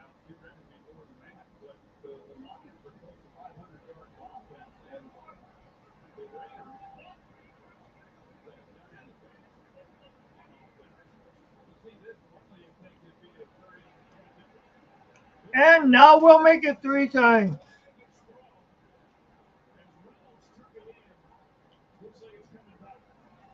Oh boy. If it's a hold, then it's a holding.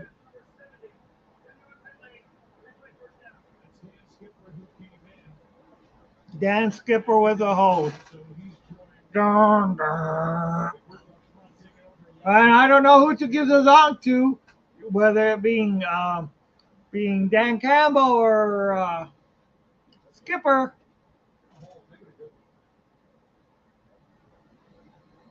Lions have over 150 rush yards between the tackles tonight.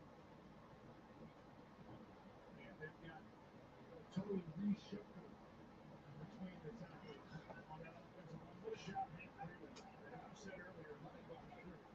So when First and goal. Gibbs brought down. Crosby made that play. And frankly, there's Hank. I mean, his career was kind of the same thing. Never made a Pro Bowl, but the guy who really had that his competition with Philly or Cleveland to maintain his starting role. And Now he's become a technician and is teaching. So now second and go. And you're right, Joe. He was an overachiever. And one of the stalwarts for the Eagles offensive line with Andy Reid when he took over. He had an 11-year playing career. Played in a lot of big games. And look at his staff. They've got a lot of former players that are on this coaching staff. Mark Brunell, he's coaching quarterbacks. He had a 19-year playing career.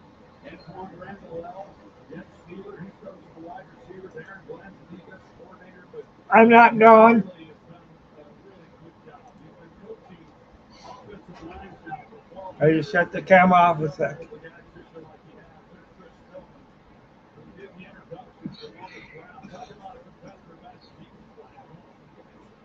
No more intense players than we've ever covered than Chris Stillman. And I Chris Stillman was still hanging around the organization. I know he has the role.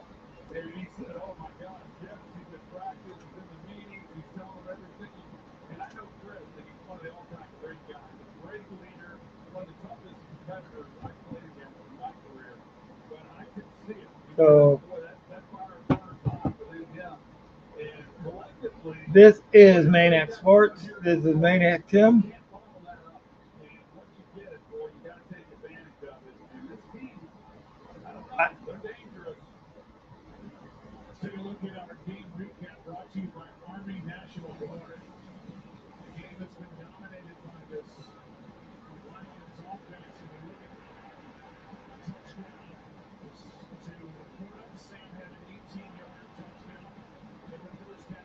So they were able to, Lions were able to overcome some mistakes, and see, that's one thing that will make a team when mistakes don't kill you. Oh, That's the only play, not the drop play in the fourth, but the only blemish that the Lions have really is the turnover. You know, they turned the ball over 3 times. The pick six that we saw from Marcus Peters, and then they failed to come away with points inside the 5 with the fumble. But that's why the score is as close as it is. It really has not felt close. so it's 5:03 left in the game. This Riley Patterson trying to go 5 for 5 from 26. He pushes it wide right. what the fuck? Excuse the language. This is still a 12-point game with basically 5 minutes to go. The Raiders have one timeout. And this little chip shot pushed by Patterson. That was a bad.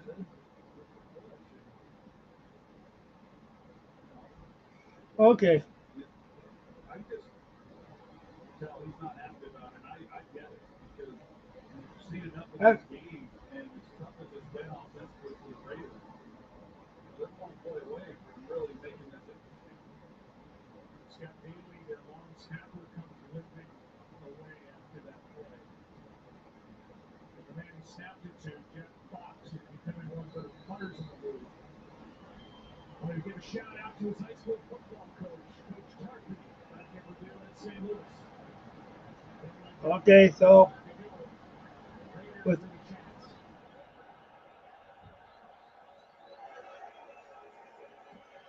Side and one throw, that was a beauty, and then Jacobs lost it, and there's Jacoby Myers to pick it up. whoa, that was close. At the 40, that was a catch and fumble.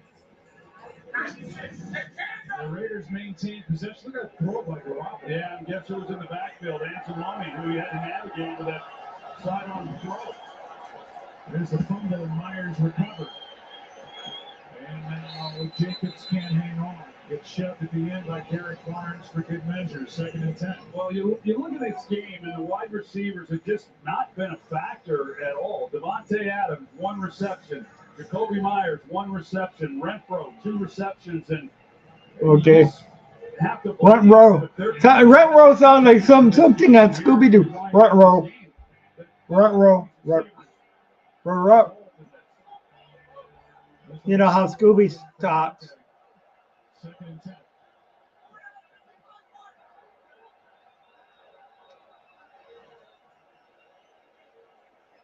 Hutchinson on a stunt. He gets picked up.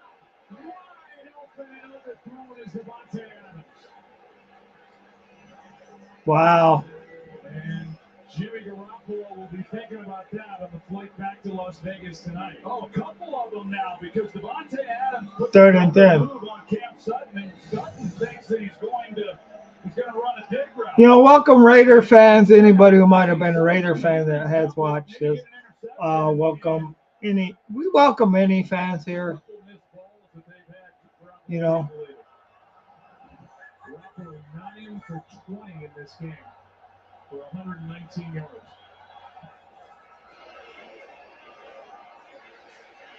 Garoppolo is sacked, brought down by Tracy Walker.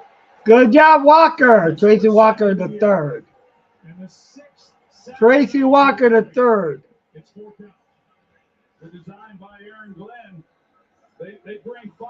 They drop 1 out. And Amir Abdullah, he does a good job of stepping up in the pocket. 22. He takes Anzalone. And then here comes the other. As Tracy Walker, they cross up front. So I mentioned it. Glenn does not blitz a lot, but he has tonight. And they've been calculated and they've been successful. 4th down and 17.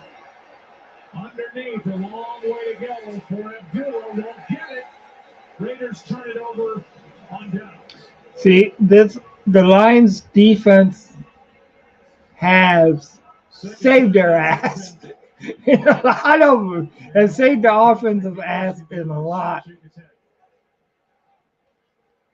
Yeah, that's the frustration that comes with playing the way that the Raiders have all season on offense. This is probably back in the heyday of Monday Night Football. This is about when Dandy Don would start crooning. You see Rory in the old school yellow blazer. Get him up here. Here's Reynolds. The Raiders will take their last timeout. So the Raiders are now out of timeout with a 12-point deficit. 3:23 left in the ball game. Lions with a 2nd down and 8. 22nd year in Ford Field, a stadium that has not hosted a playoff game yet. Last time they hosted a playoff game was the 1993 season, that 10-6 year under Wayne Fonts. It's 30 years ago. Yeah, Wayne Fonts. Played for him in the Pro Bowl. It's fantastic. He seems like the right kind of guy for the Pro Bowl. Oh, my God. He's the best for the Pro Bowl. It was my first year to be in it, so I just thought that's the way you do it. But you show up for practice and you do a little walkthrough for about 10 minutes and you'd say, all right, get out of here. I got a tea time. And off we go. And then I played for some other coaches. I'm not going to mention their names. That we'd have 2.5, 3-hour practices. I'm thinking, this is an all-star game, isn't it? I mean, let's not overcomplicate this thing. Just mention one. I don't think Wayne Fonts overcomplicated much. The Big Buck, that's what he said. He called himself the Big Buck. Out of the wild, and they were coming for him. They're down at 3.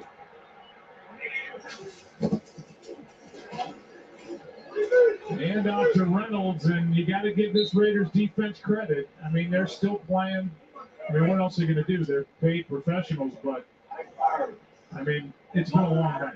It has been a long night, but you know, Joe, we came into this game talking about these fans and how excited we were. We called a number of Thanksgiving games, and the team by then was pretty much out of contention. And you know, there wasn't a lot of energy in this building, and to be here tonight and see it for what it can be and what it has been.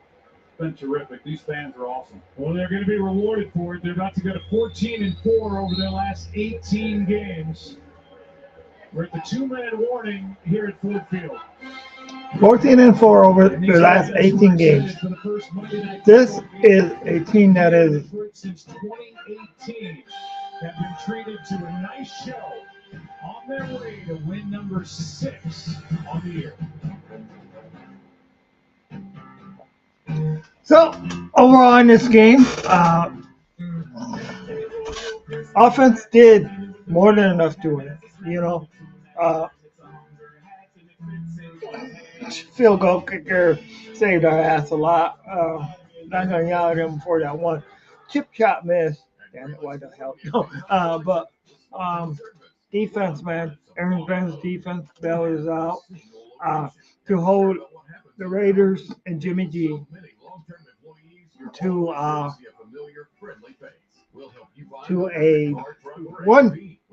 one score. That's all they were able to do. Score one time, one touchdown. They were not even able to get into field goal range with the other than that one touchdown deal. So this is just something that proves that the Lions are for real. Credit to the Raiders defense. They showed strongest and poise at the beginning of the game. And throughout the first half for keeping the Lions out of the end zone, forcing field goals instead of touchdowns. Offering high quality countertops. But it's when it's all over, barring a miracle here, the Lions are going to win this game. We ensure every detail.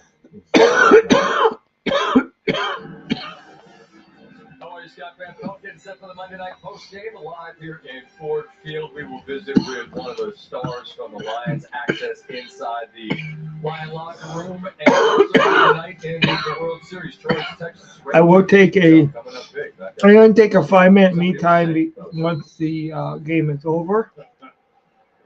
Then I'll get back on. I'm not going to end the stream, but I'll get back on right. Brock Wright, tight end. 7th catch of the season gets a first down, and it's kneel down time. So tonight's aerial coverage on this nice night, fun night in Detroit. City all lit up. 1 minute about their Lions. 41 seconds left. Good year. Glad they're with us here tonight.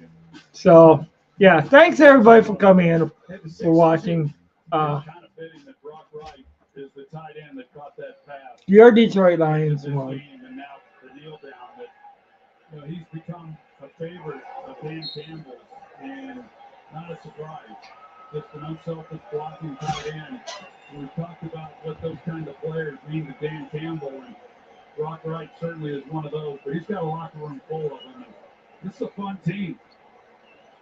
Be interesting to see. We got them in week 17 at Dallas, and that could shape up for a big ball game with a lot on the line between those two teams for playoff seeding. Remember that trade deadline is 4 p.m. Eastern tomorrow. 11 trades made on the deadline day last year. I don't know if we're going to trade anybody. We're going to do it. That is the final snap of the night. So the Lions win. There were some mistakes. So, okay, this is Maniac Tim, Maniac Sports. I'm going to probably take a 5-minute break. I'm not turning things off or anything. But I do need myself a 5-minute break just to do a little bit of me celebrating. But thank you guys for coming in and watching. Tell your friends about this place. Like, subscribe. Thanks everybody who came on. Thank you, Jimmy, for coming on. Thank you. Thank you, 313 Newbridge, for coming on for the comment. Thank you, UR Jackson. Thank you, Kevin, for the comment. I think that go lines with Kevin. Thank you for the like, Kevin. But like I say, I will be back in about approximately 5 minutes. We will have open chat, open mic, open anybody who wants to come in. Jimmy, if you're still watching, we can come in and we can talk about that. Next weekend, I don't need to worry too much about the Lions because they have off. The contributors and will visit one of the star players from this game. For those of you watching on ABC, your late local news is next. You want to continue the conversation about this game? We'll see you over on ESPN in 3 minutes from now. ESPN thanks you for watching this presentation of the National Football League.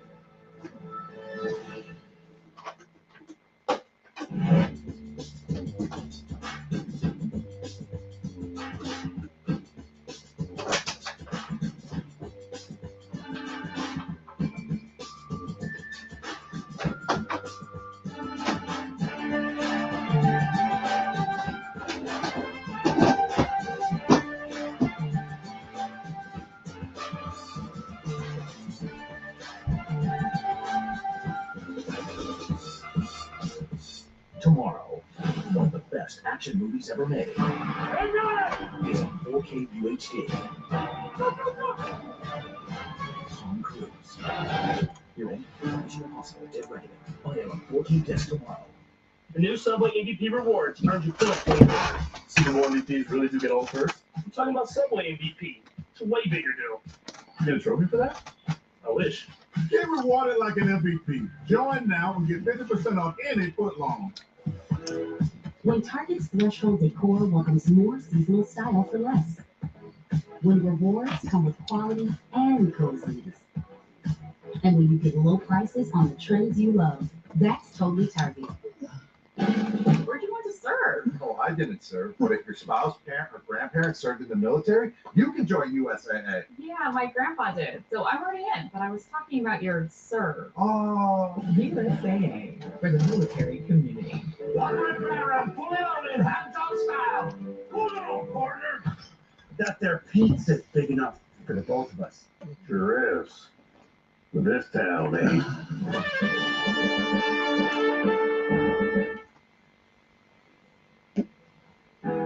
Couldn't you just say big on the days ahead over at Amazon? Because less head, more ahead.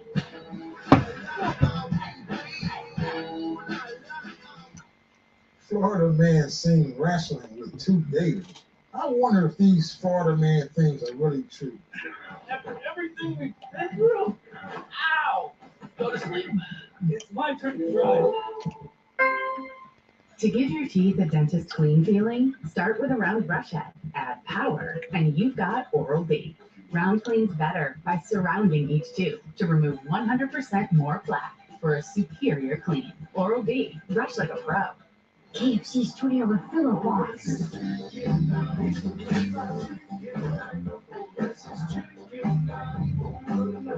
Make it a chicken night with KFC's $20 fill-up box. Let's see where this one takes me. Experience more with hard-to-get tables. Chase Sapphire Reserve. Wow. Chase, make more of what's yours.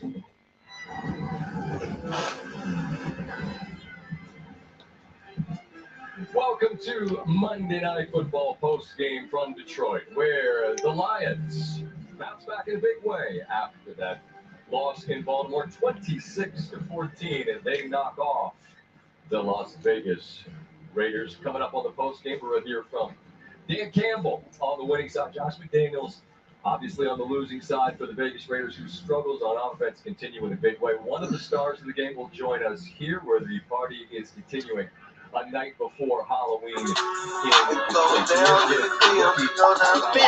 Every night is a watch party. New customers spend $5 to get $150.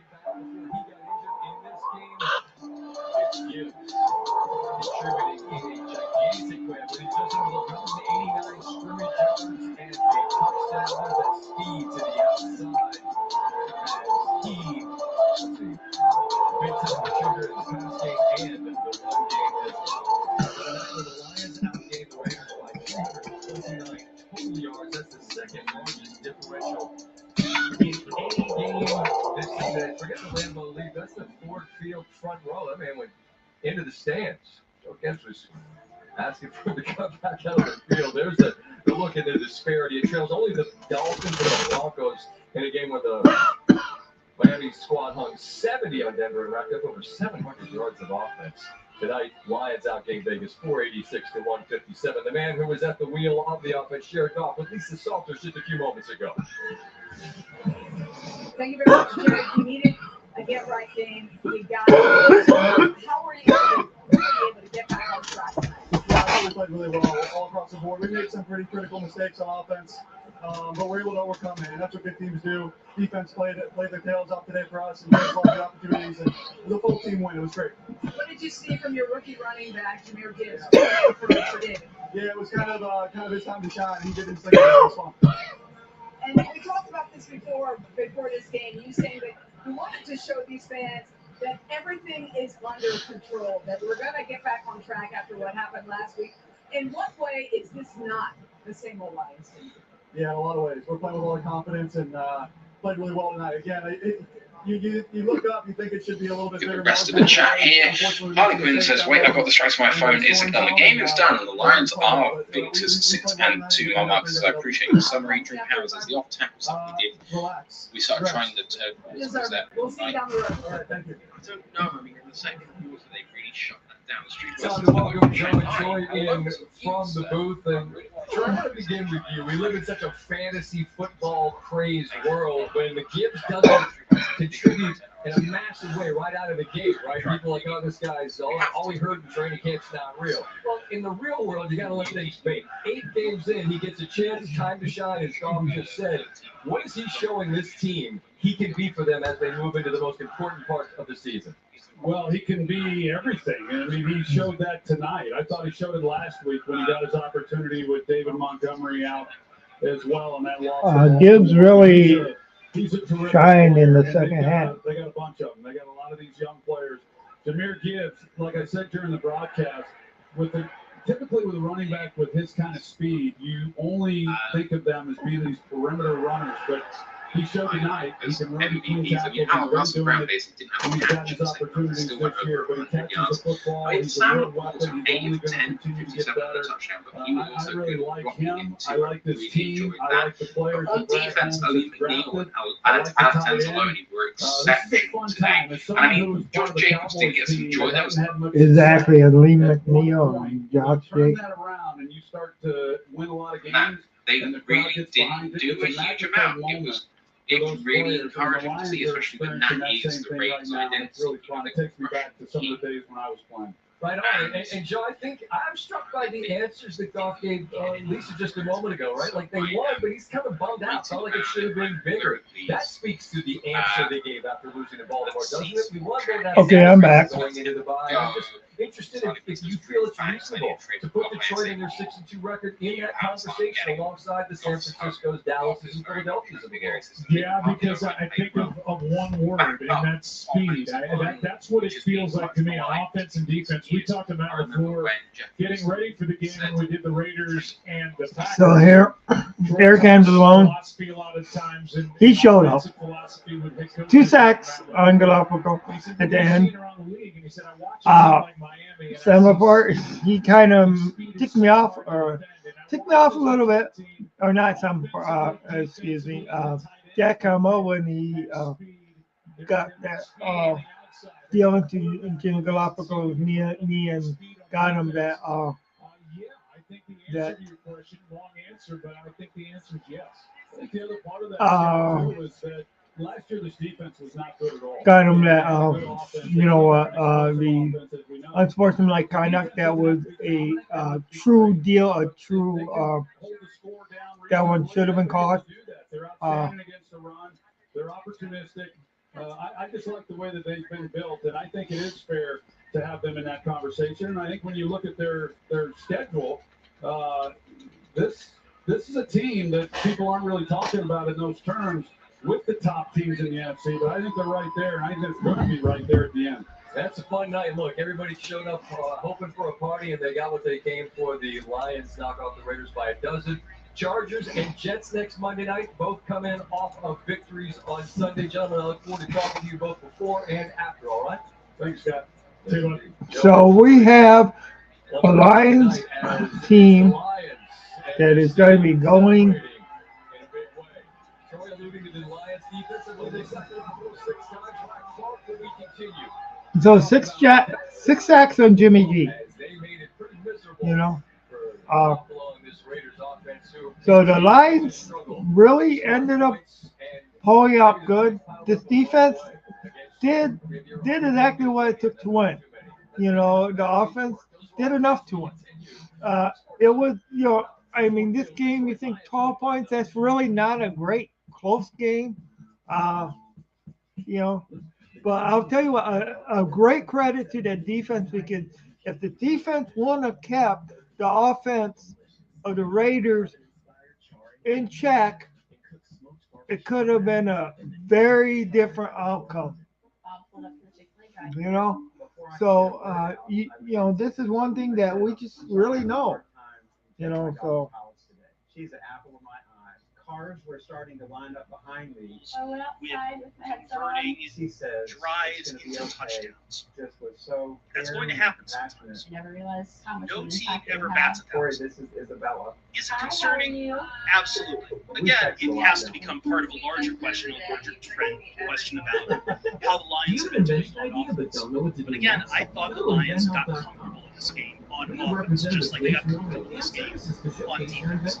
Once they get comfortable on either of those sides of the ball, they are capable of losing their will. It's all about getting guys in the right situations, the right spots. Okay, well, if I don't get more people on here, then I am going to close out the chat. Las Vegas Raiders are not a good team. They came in. But if somebody wants to come in and chat, if somebody wants to say stuff on here, you can.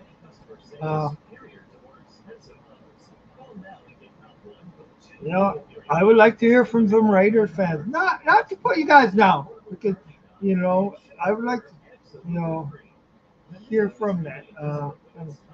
Do that next week. Okay. We're gonna.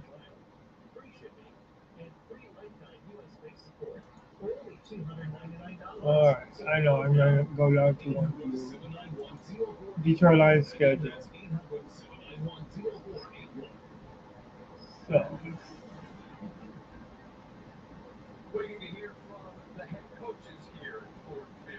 So basically, next week we get San Diego. We go to San Diego. Not next week, week after next. I know it's a bye next week.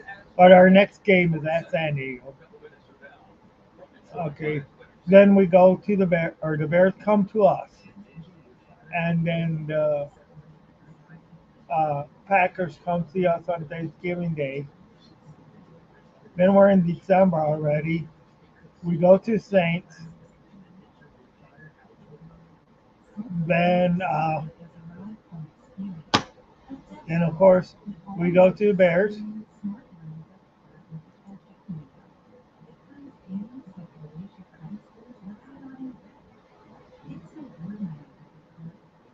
Broncos come to us.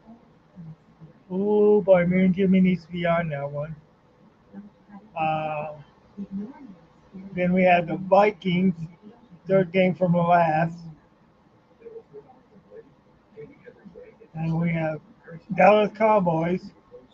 I mean, this very well could be for the title. Now, I do want to look and see what the remaining teams on the Eagles, who they got. Philadelphia Eagles. See their team. The remaining games on the Eagles. Okay, so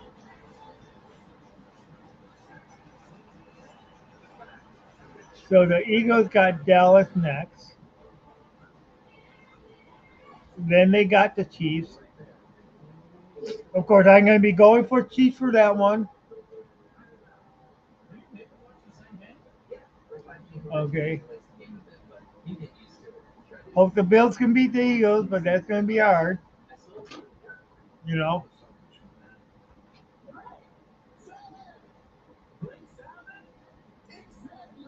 Don't delay the game with Verizon or T-Mobile 5G Internet. Catch up on the Xfinity 10G network. Then the 49ers go to the Eagles after that. Wow.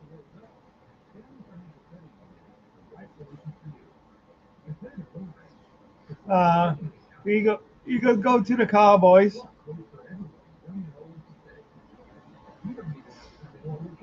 Then the Eagles go to Seahawks. Then they host the Giants. That's definitely a win for the Eagles. Cardinals, they host the Cardinals. And the last game of the year for them is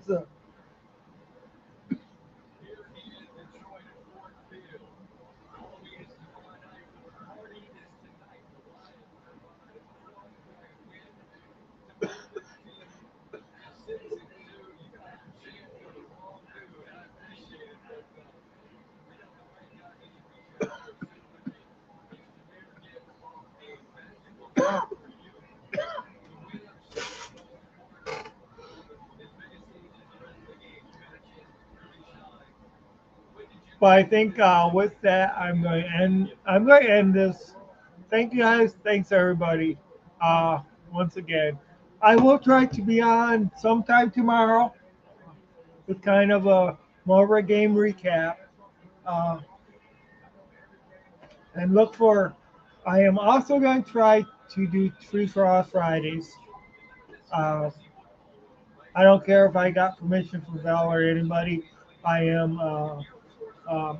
I am co-founder of Detroit Lions on Crowd, so I'm going to try to get a Free for All Friday going on my channel. I might need to change the name or whatever, but go Lions, one pride, Detroit Lions, 100%, man, 100% victory, man. I mean, they've only lost 2 so far, man.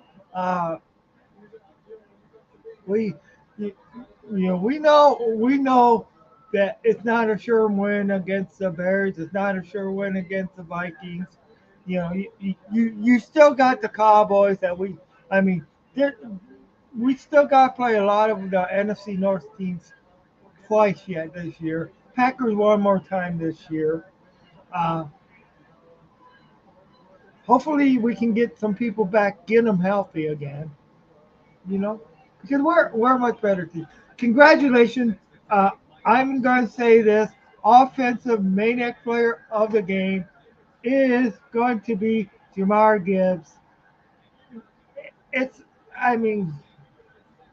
Okay, I'm going to tie that with St. Brown because St. Brown, he got this thing to go ahead and get this going. Sam Laporte, man, your 3 offensive studs, your 3 offensive studs of the game. Both sides of the ball. There are a bunch of vets here that have established roles, but among your group, and you guys, what's been your sort of message among your group to try to pitch into the level that you have? Because it's been awfully impressive. So this is Maniac Sports. Maniac Tim speaking. 100% Lions fan. And I'm going to sign off. Thank you guys. Thank you all. We're talking pregame on Countdown about how real the dude is. Like, that guy didn't seem like he could sell a BS message because it's just not who he is. But the message to the room heading into a bye, 6-2 with this kind of momentum.